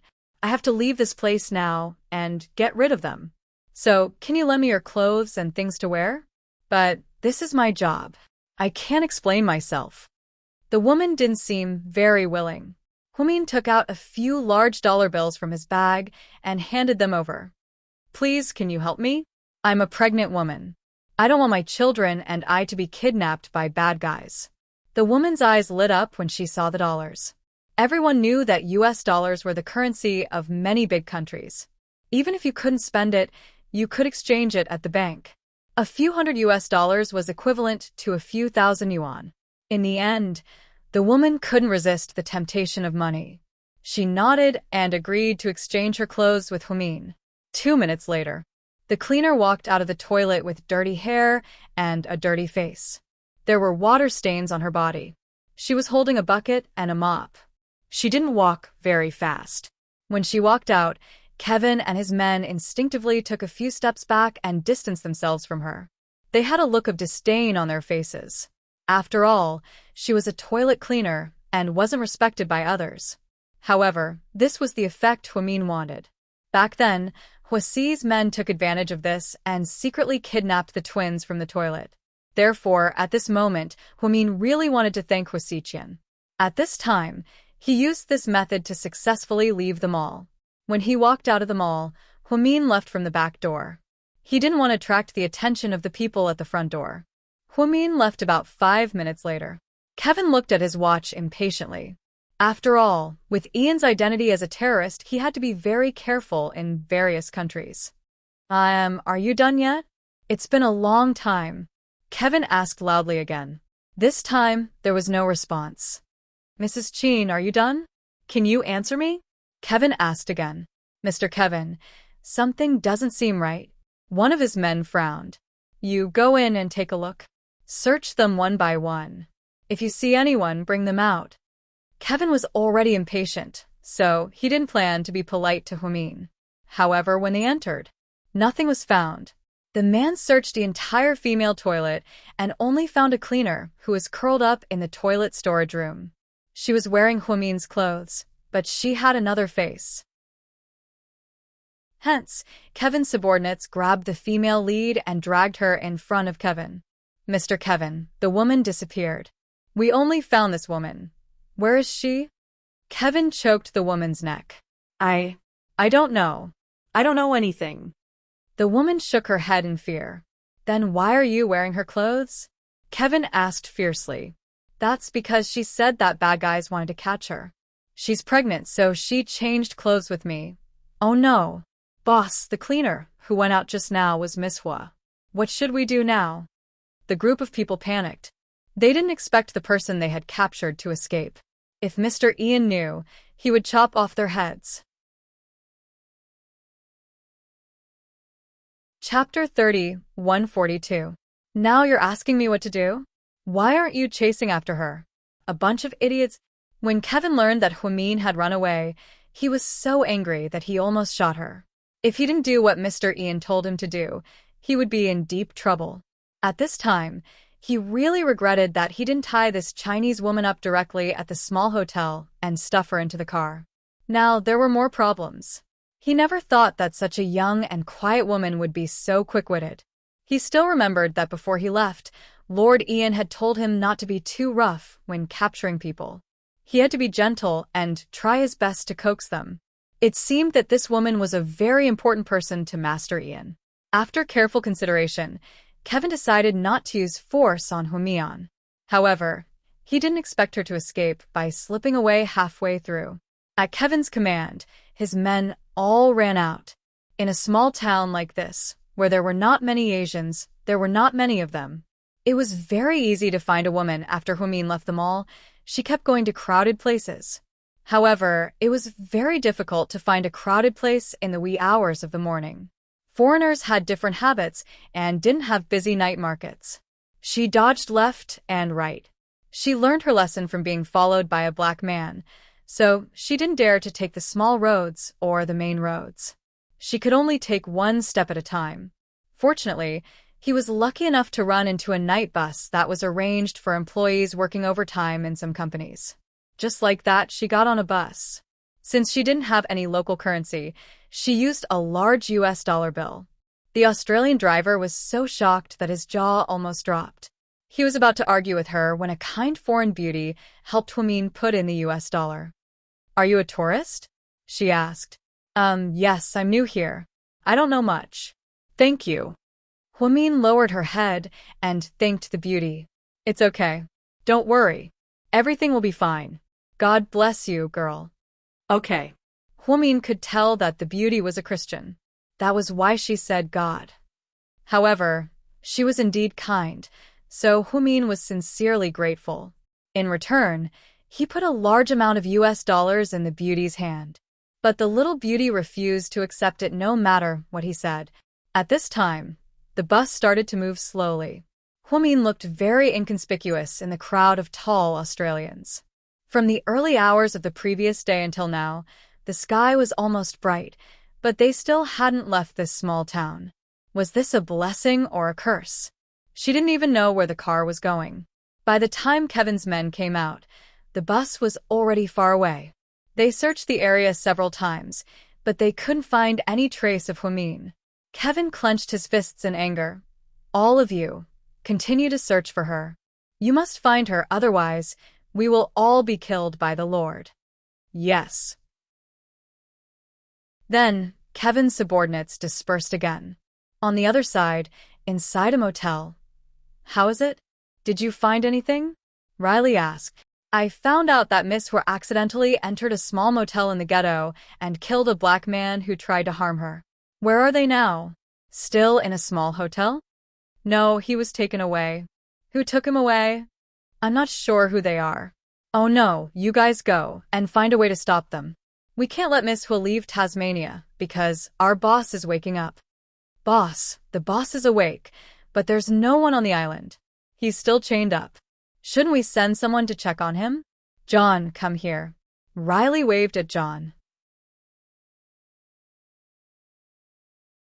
Chapter 30, 143. Boss, what's your order? Take 2 of us back to the island on a speedboat. When the boss wakes up, let him out immediately. But we don't have the key. Miss Hua didn't give us the key either. Are you an idiot? We can break the chains with a gun. John said to the other guy. Oh, that works? The guy scratched his head. Boss, are we going back now? Yes. Riley nodded.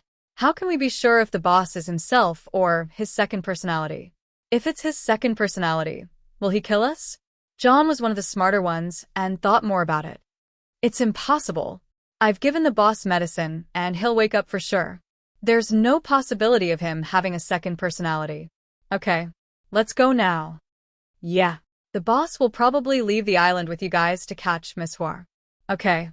After giving the orders, Riley was still worried and followed the other guys to look for Huamin. Meanwhile, Huamin wanted to find a small motel after getting off the bus. She was worried about the safety of the motel in the ghetto last time. This time, Huamin thought she shouldn't go in. She could find a bus stop or subway station to spend the night there. But on second thought, that place wasn't as safe as a small motel. Not long after she walked, she was pleasantly surprised to find a 24-hour convenience store. The most surprising thing was that the name of the store was in Chinese. It seemed to be a Chinese store. Huamin didn't have time to think and walked in. What do you want to buy? The lady boss was doing some calculations with her calculator. I'm a little hungry. Can I have instant noodles here? Do you have hot water? Yes. The lady boss found it strange that Huamian would eat instant noodles at this hour. Are you a tourist? The Chinese lady boss looked at Huamin and asked in Chinese. Yeah. Huamin nodded. Why are you walking outside at this hour? Don't you know it's dangerous here at night? I ran into some trouble. I had to, Huamin said vaguely. Oh, I see. All right, I'll boil some water and instant noodles for you first. The lady boss was a good person.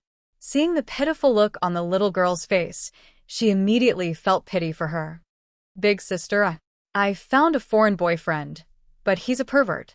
He abused me many times. We quarreled, and I'm pregnant. I'm afraid that he'll hit me again, so I ran away.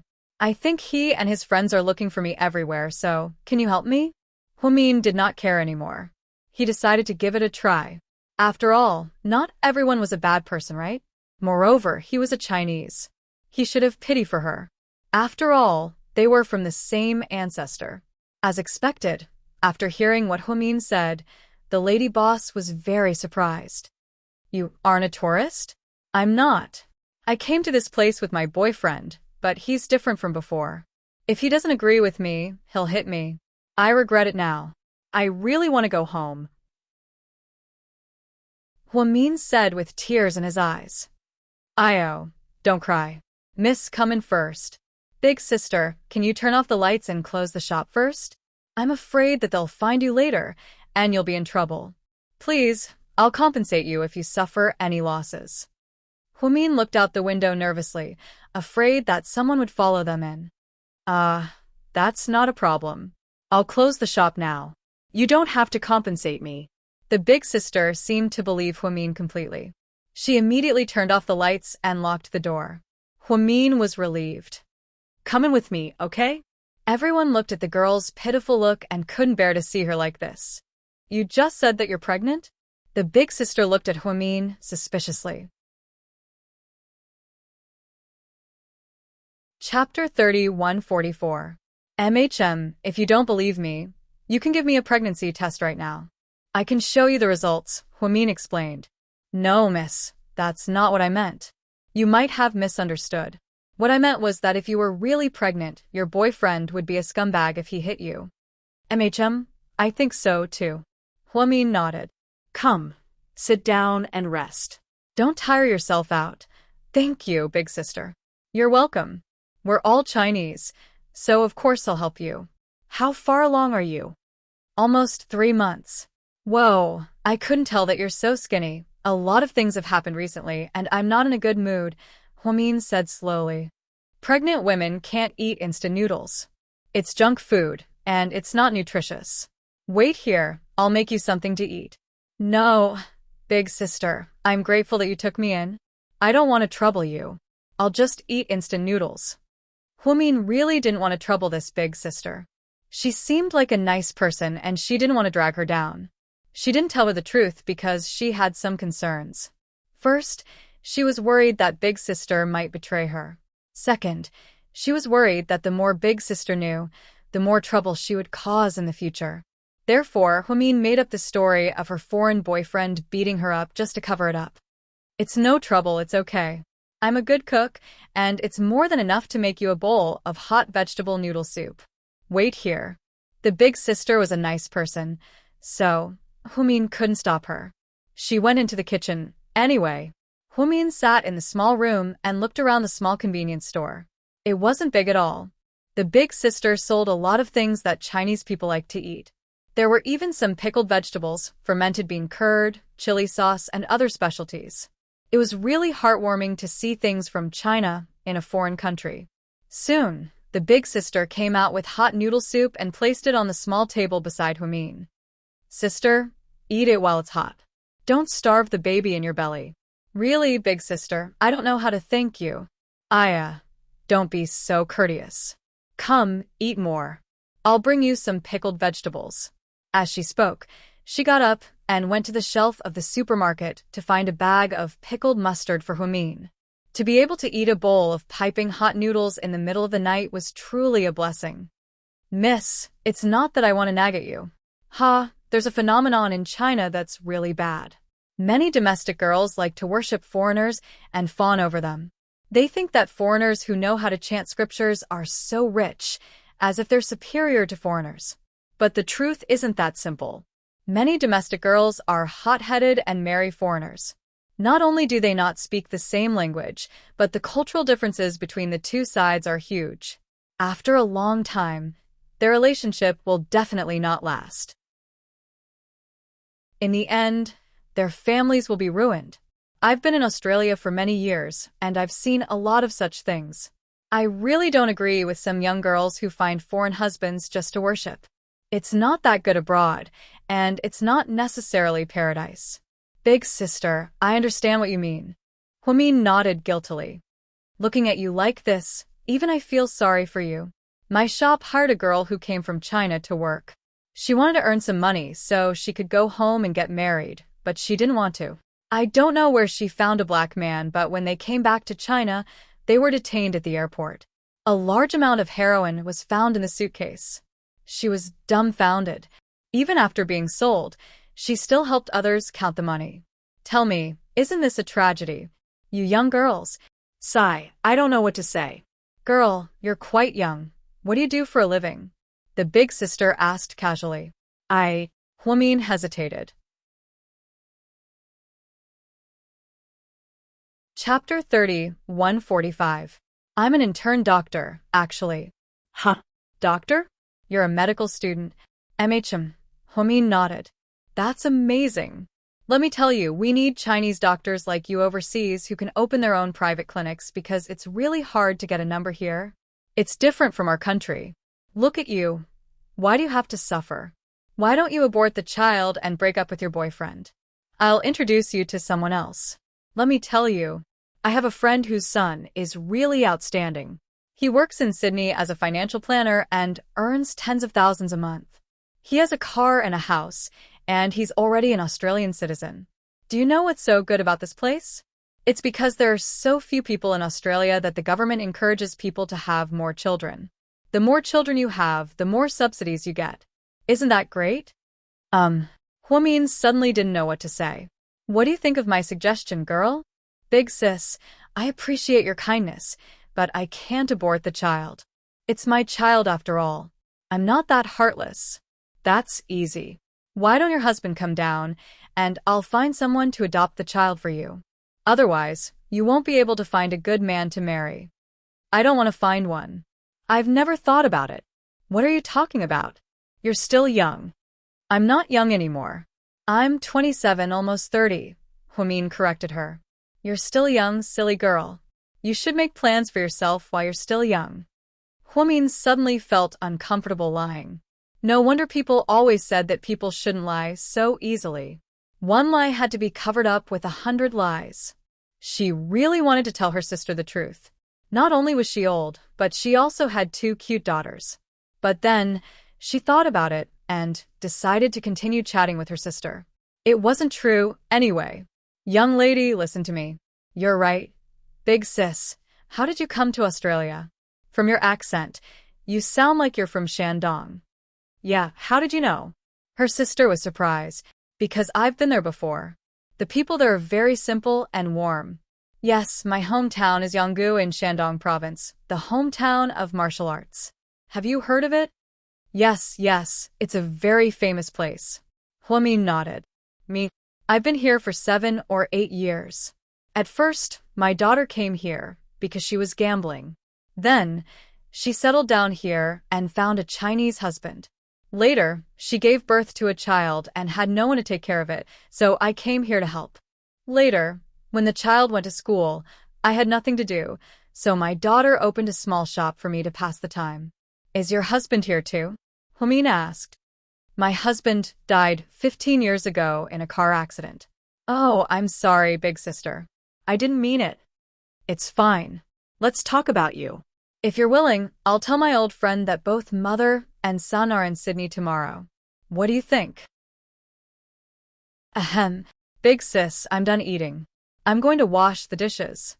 Let me do it. You're pregnant now. You can't do this. Everyone snatched Huamin's bowl away. It could be seen that he was really a very warm-hearted person. Big sis, I'm a little tired. I'm going to sleep for a while. I'll be fine after a short nap. How can that be? Go upstairs. That's my bedroom. It's clean. It's not only dirty here, but it's also cold. It's really fine. I'll stay here until daybreak. You're leaving at daybreak? Why are you in such a hurry? Where are you going now? I'm going back to China to find my family, Huamin said. Just as she finished speaking, before Big Sister could reply, the sound of noisy footsteps suddenly came from outside the door. The camera saw her disappear around here. Search every house. You must find her. The foreign man's voice came from outside. Huamin was shocked and quickly got up. Chapter 30, 146. Oh my God. Are these people here to catch you? The woman seemed to be a little flustered. Yeah. Huamin nodded. Quick, hide in my closet upstairs. Don't let them find you. Everyone found a place for Huamin to hide. However, Huamin refused to do it. No, sis, they'll definitely turn your house upside down. I have to leave here. But it's not even dawn yet. Where are you going? It's okay. I can go anywhere. I can't drag you into this. Sis, is there a back door? I have to leave. Can't you hide in the basement or something? Do you have to leave? You don't understand these people's methods. They won't give up until they find me. You and I just met by chance, and you've helped me up to this point. It's already very kind of you. You even cooked noodles for me. Big sister, I'll remember this kindness in my heart. Humin took out some US dollars. Oh, my little girl, you're still thinking of giving me money at a time like this? I don't want it. If that's the case, hurry up and leave through the back door. The woman refused to take the money no matter what. Then, if I don't die, I'll definitely repay you. Thank you, sis. Humin was very serious. She bent down and bowed deeply to this warm-hearted woman from Shandong. This was probably the only warm-hearted person she had met on her escape. Don't do that, Mississippi. You're pregnant, don't get hit. The woman was also a little flustered. Then, Humin followed the woman out of the convenience store through the back door. At this time, the sky seemed to be about to brighten. The sky was beginning to turn white. Miss, how about you find a place to hide first? When the sun rises and the workers go to work, you can go to the Chinese consulate and ask for protection. They'll definitely do their best to send you back to China. They won't let your boyfriend hurt you. Okay. Humin nodded and didn't explain further. Then, I'll leave first. Big sister, if they come in, just say that you don't know anything. Those people probably won't do anything to you. Yeah, I'm fine. I've been here for 7 or 8 years, so I know how to deal with them. Just like that, Humin thanked the big sister again and left the convenience store under her gaze. Humin actually didn't know where to go. He wasn't very familiar with this unfamiliar place, so he could only go wherever he went. However, she knew that she had to try her best to avoid it. If she was caught, it wouldn't be easy for her to escape. This was for sure. Sydney, Australia. After receiving Lu Yan's call, Xiao Fei met her at the hotel. When Lu Yan pushed open the door and walked in, it was obvious that she wasn't in a good mood. How is it? Did you find it? Xiao Fei stood up. No. Damn it. I checked one by one, but it's not her. Lu Yan said in a huff. That's impossible. Since Qin Shu found out that Sister Mian was in Australia, she must be in Australia. How could he not find her after checking so many places? Xiao Fei thought that Qin Shu's source of information couldn't be wrong. We checked all the files. What do you mean? Xiao Fei seemed to have understood something. The key is that there are still files. Australia is too fucking strange. The islands sold by the government are monopolized by the owners of the islands for the second or third time. It's harder than climbing to the sky to find out. Then what should we do? Xiao Fei walked over and wanted to comfort Lu Yan. Chapter 30:147. What should I do? Do nothing? Anyway, I'll do whatever it takes to find my sister. Didn't you say my brother-in-law is in Sydney? When will he meet me? Xiao Fei asked. I don't know yet. I've sent him all the relevant information. With his personality, he'll contact me when he arrives in Sydney. Then, Lu Yan looked at her watch. It's already so late. He should be here unless... Lu Yan wanted to say something but stopped. No, we can't wait any longer. I'm running out of patience.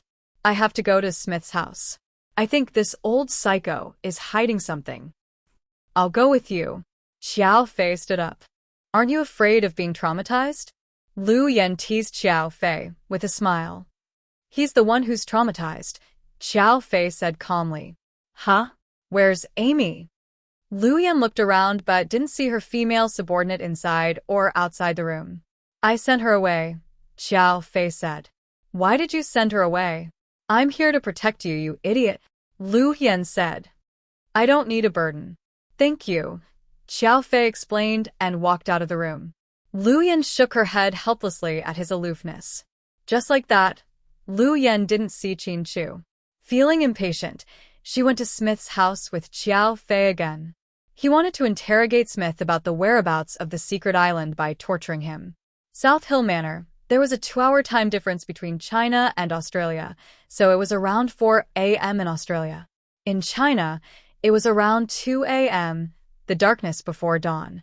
In the upstairs bedroom of South Hill Manor, Pudding had a scary dream. She dreamed that during her and her sister's birthday party, her mom suddenly came back. Then she was covered in blood. Before she could ask, her mom fell to the ground and blood flowed like a river. She kept calling her mom, but she wouldn't wake up no matter what. Pudding woke up in fright, sweating profusely.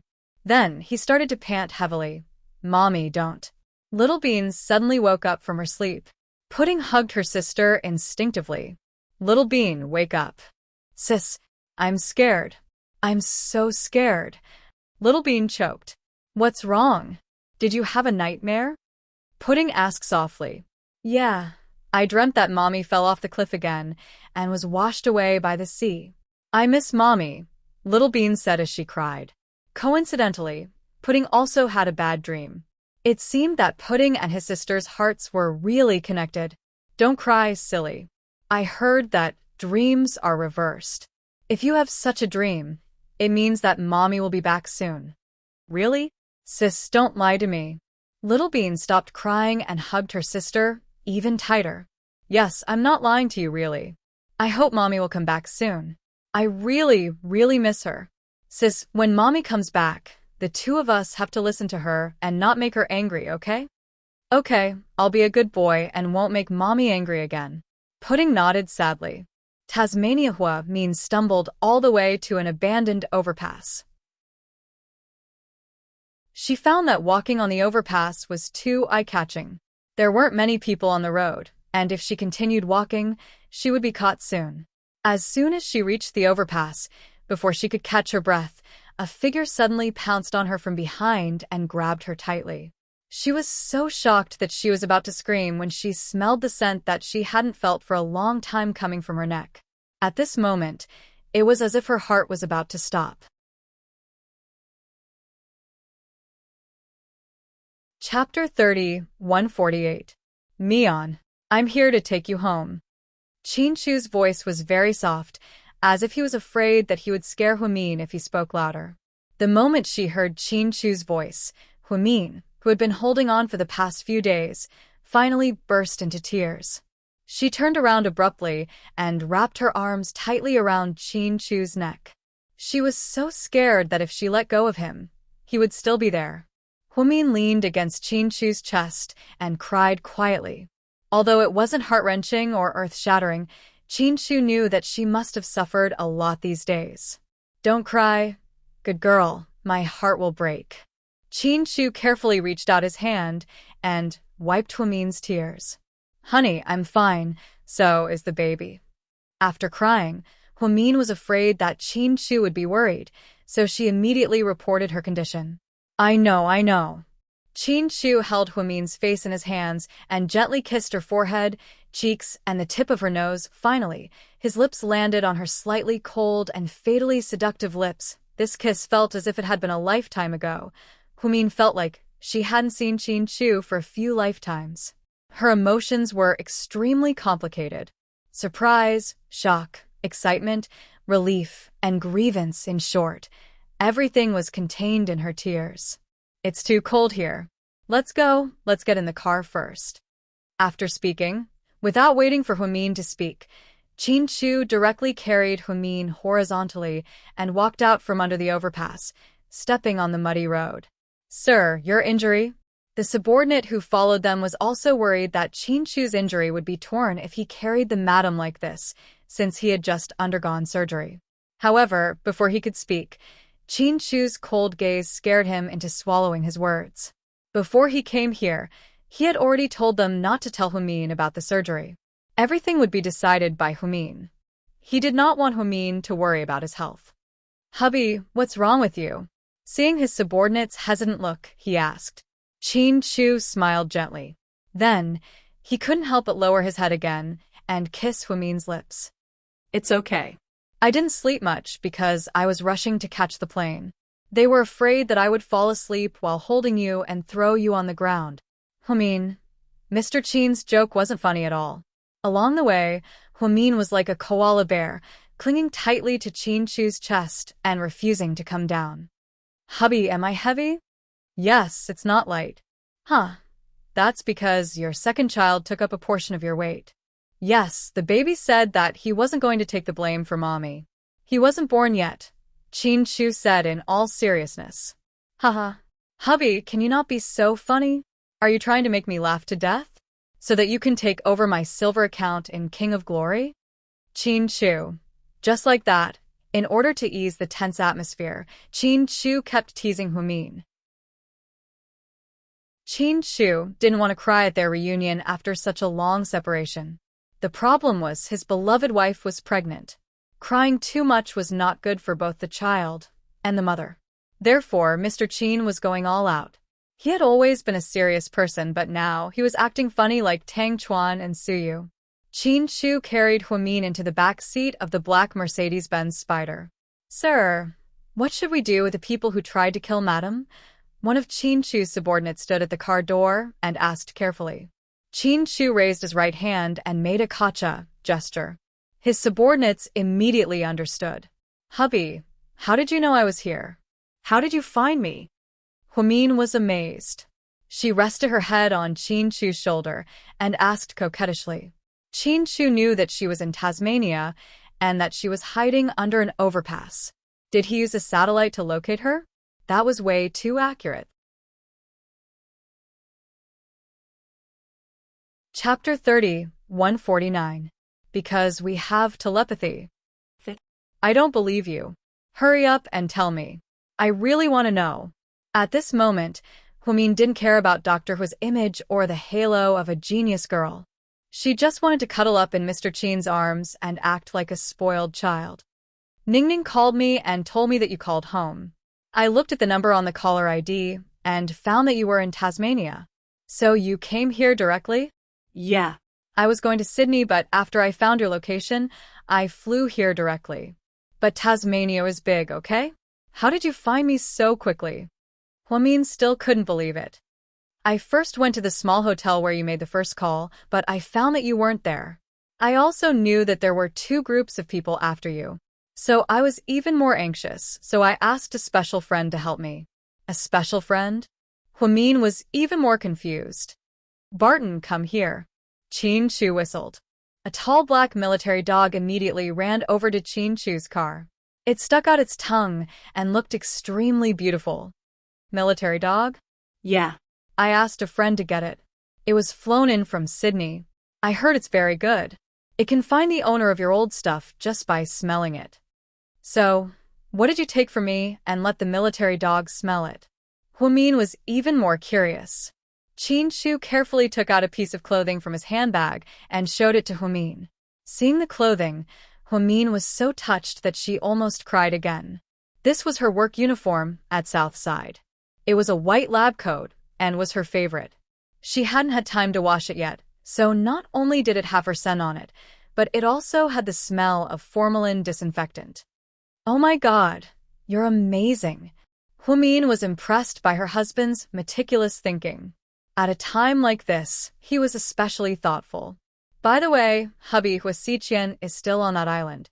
That island? I don't know what it's called, and I can't tell you where it is. But Huasiqian has a man named Riley, a German. He has always worked for Huasiqian, and he should still be in this town.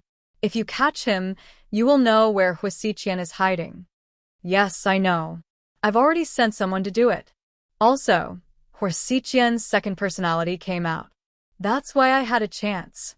Humin wanted to tell her husband everything that had happened. However, Chin Chu reached out and covered her mouth. Mian, don't worry. What you need to do now is rest. Get a good night's sleep. I'll take care of everything, okay? Chin Chu's gentle voice was like a magic drug, making Humin let down her guard and relax. Yeah, I didn't sleep well. I'm so sleepy, haha. Humin smiled. Chin Chu hugged her and let her head rest on his lap. Luckily, there was enough space in the car. Hubby, are the kids okay? Humin's voice sounded tired. They're fine. What about Mom, Dad, Mom, and Jixing? They're fine too. What about Suyu and the others? Good. What about Lingling and Xiaowei? Everyone's fine. Chin Chu patiently answered each of her questions. When I go back, I really want to go back to work at Southside. I miss Jia, my friends, and my colleague, President Wu. The more Humin talked, the more sleepy she became. In less than 2 minutes, she fell asleep. At this moment, Qin Chu took out his cell phone and dialed Lu Yan's number. Brother-in-law, how's it going? You didn't come to Sydney because you found something new? Lu Yan was anxious. Look who this is. Qin Chu pointed the cell phone camera at the sleeping Humin. Chapter 3150. Lu Yan looked at the camera and saw Hua Min's sleeping face. Her eyes lit up. Big sister? She said affectionately. When did you find her? Lu Yan was thrilled. Just now. She's not hurt, is she? No. She and the baby are fine. My goodness. My goodness. I'm so excited. No. Send me your current address. I'll fly to you right now. I'm not in a hurry. I have some things to take care of. I'll take her to Sydney to meet you later. Can I talk to her? Lu Yan bit her lips like a little girl and didn't know what to do.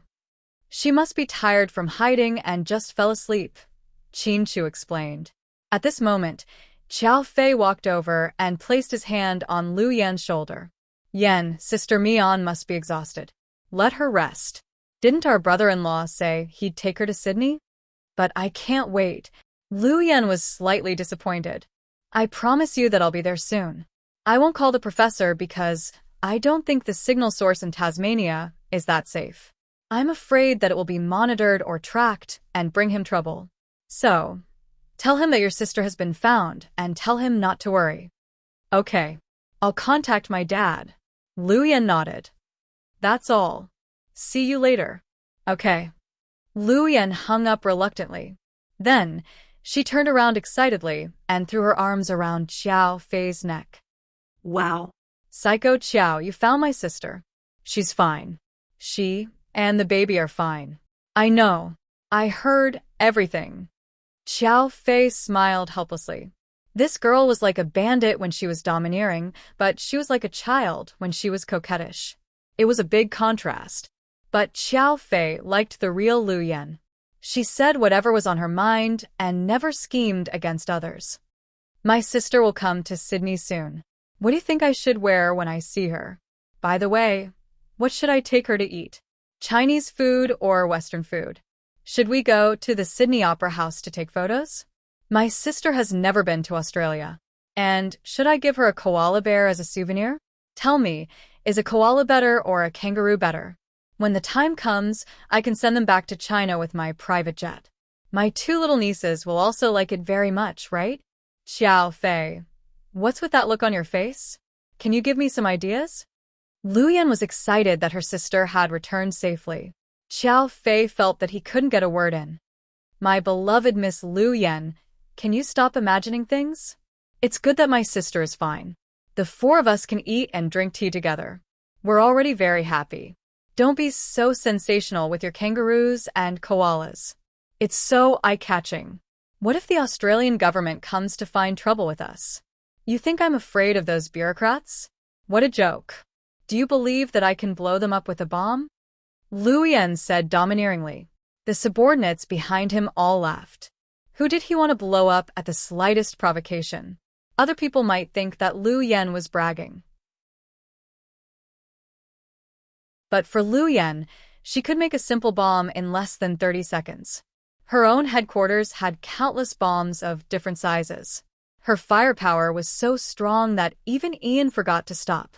No wonder she was the professor's daughter. She was indeed a bomb genius. Okay. I believe you. You're the best. Qiao Fei laughed as well. Seeing Lu Yan in such a good mood, his efforts weren't wasted.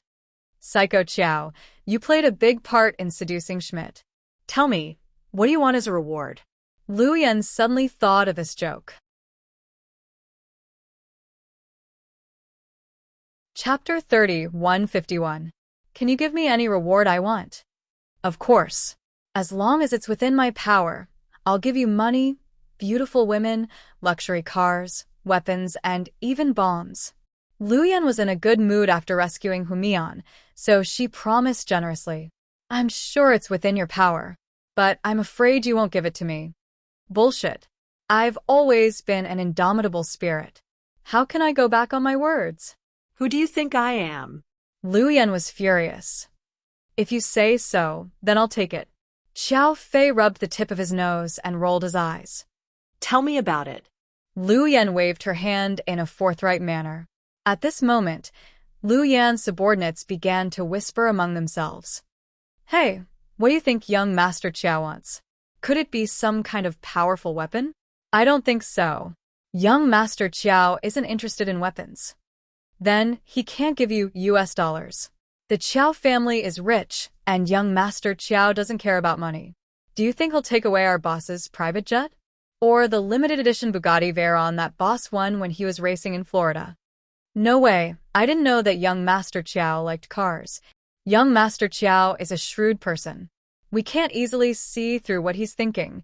Otherwise, why would he be with boss for so long? Anyway, let's wait for the show. The thing that young Master Qiao wants is definitely not ordinary.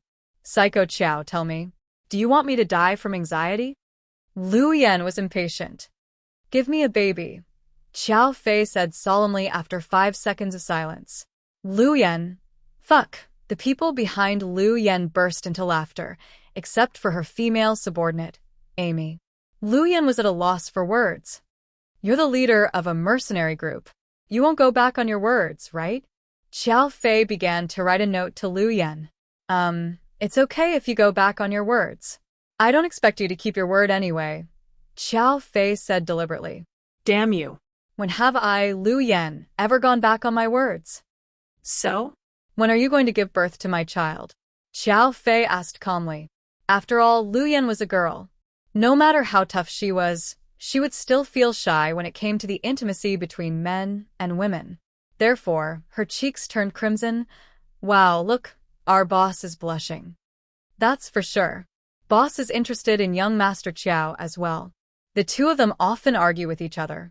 Haha, if boss gets married, all the mercenaries and assassins in the world will come. That scene, just thinking about it makes my blood boil. You guys are overthinking it. Who knows what's going on? Aimi suddenly said. Aimi, what's wrong with you? How can you pour cold water on us when we're in such high spirits? Someone retorted. I'm not. I'm just stating facts. Boss has made a lot of enemies over the years. Once boss gets married and gets pregnant, she won't be as agile as before. I'm afraid she'll be hunted down by the whole world. Our boss won't do such a thing. So, it's impossible for her to give birth to a child for Xiao Fei. Lu Yan almost stuttered under Xiao Fei's questioning. I knew you'd be like this. Humph. Then, Xiao Fei turned to leave with a cold face. Hey, Psycho Qiao, don't go. Listen to me. Lu Yan chased after him in a hurry. Are you going to give birth or not? Xiao Fei suppressed his laughter and asked Lu Yan seriously. Yes. Lu Yan gritted her teeth and nodded. When are you going to give birth? Xiao Fei didn't seem to want to let her go. Chapter 30, 152. Damn it. Give birth now. Let's go. Take off your clothes. Lu Yan pulled Xiao Fei toward the suite in the hotel. Xiao Fei. Ha ha ha. Do you think our boss is serious this time? Who knows? Maybe our boss wanted to take advantage of young Master Qiao for a long time. His subordinates were watching the drama unfold. Aimi's face was dark. She couldn't understand. Young Master Qiao was a handsome young master of an aristocratic family. Why would he like a wild woman like Lu Yan? In a small town in Tasmania, the sky was completely bright. The convenience store was in a mess. The average-sized shop was smashed beyond recognition. The shopkeeper was forced to kneel on the ground, shivering in fear. A group of people locked up the convenience store and interrogated the lady boss. So, you still don't want to tell me? Kevin pulled the shopkeeper's hair viciously. I really don't know. That girl stayed for a while and left after eating a bowl of noodles. Stop pretending. If she didn't know you, why would she come to your small store? I really don't know her. It's just that since we're all Chinese, I'll help if I can. Besides, as her boyfriend, you're such a scumbag. You hit your girlfriend when she's pregnant. Are you still human? The lady boss was also a sentimental person. Seeing Kevin, she thought he was the scumbag Humin said beat her up. Boyfriend? What the hell is this? Kevin was also dumbfounded. At this moment, the lady boss said, "Let me tell you, this young lady came all the way to Australia with you. It must be because of love. If you don't treat her well, don't make promises to her. Now that you've brought her out and left her home, you're going to be judged by God." What nonsense are you talking about? Are you crazy? Kevin was a little annoyed. Anyway, I'm just fighting for justice for our Chinese girl. You were tricked by that woman, right? Kevin heard something. That's impossible. That girl is indeed pregnant. Her lower abdomen is slightly bulging. Even I can see it. The eldest sister firmly believed that Humin's pregnancy was real. I said, what she told you isn't true. She's not my girlfriend. Let me tell you, that woman's identity is very special. She's the person my boss is looking for. If you don't tell me where she is, I'll send you to meet your God right now. After saying that, Kevin took out a black pistol and pressed it against the lady boss's head. The lady boss felt her entire body go numb. This was a foreign country, and these pistols were not toy guns. They were all real. Right now, his life was hanging by a thread. You don't mess around. Let me tell you, my daughter and son-in-law are very powerful here. They know a very famous lawyer. You guys are messing around in my shop and threatening me. You won't have a good ending. Boss, this woman talks a lot of nonsense. Why don't we just kill her? One of his subordinates suggested. Kevin seemed to have lost his patience. He didn't want to listen to the eldest sister's nagging anymore. I'll ask you one last time. Where did that woman go? Where did she go? When did she go? You better tell me. The lady boss suddenly realized that this wasn't as simple as a boyfriend and girlfriend quarreling. These people didn't look like ordinary street thugs. Could it be that that girl really tricked her? If she said that she didn't know, she would be killed by this guy immediately. But she really didn't know. That girl disappeared after going out the back door. You won't tell me? Very well. Then don't blame me, Kevin said as he slowly pulled the trigger in his hand. The lady boss was so scared that she broke out in a cold sweat. She closed her eyes, knowing that she was done for. You're tuning in to the Dreamy Chapters YouTube channel. We're so grateful for your support, and don't forget to subscribe to join us on this incredible journey through captivating stories. Your generosity through donations truly makes a world of difference, as it's the primary source of revenue that allows me to expand and enhance this channel for you. Thank you from the bottom of my heart for being a part of this adventure.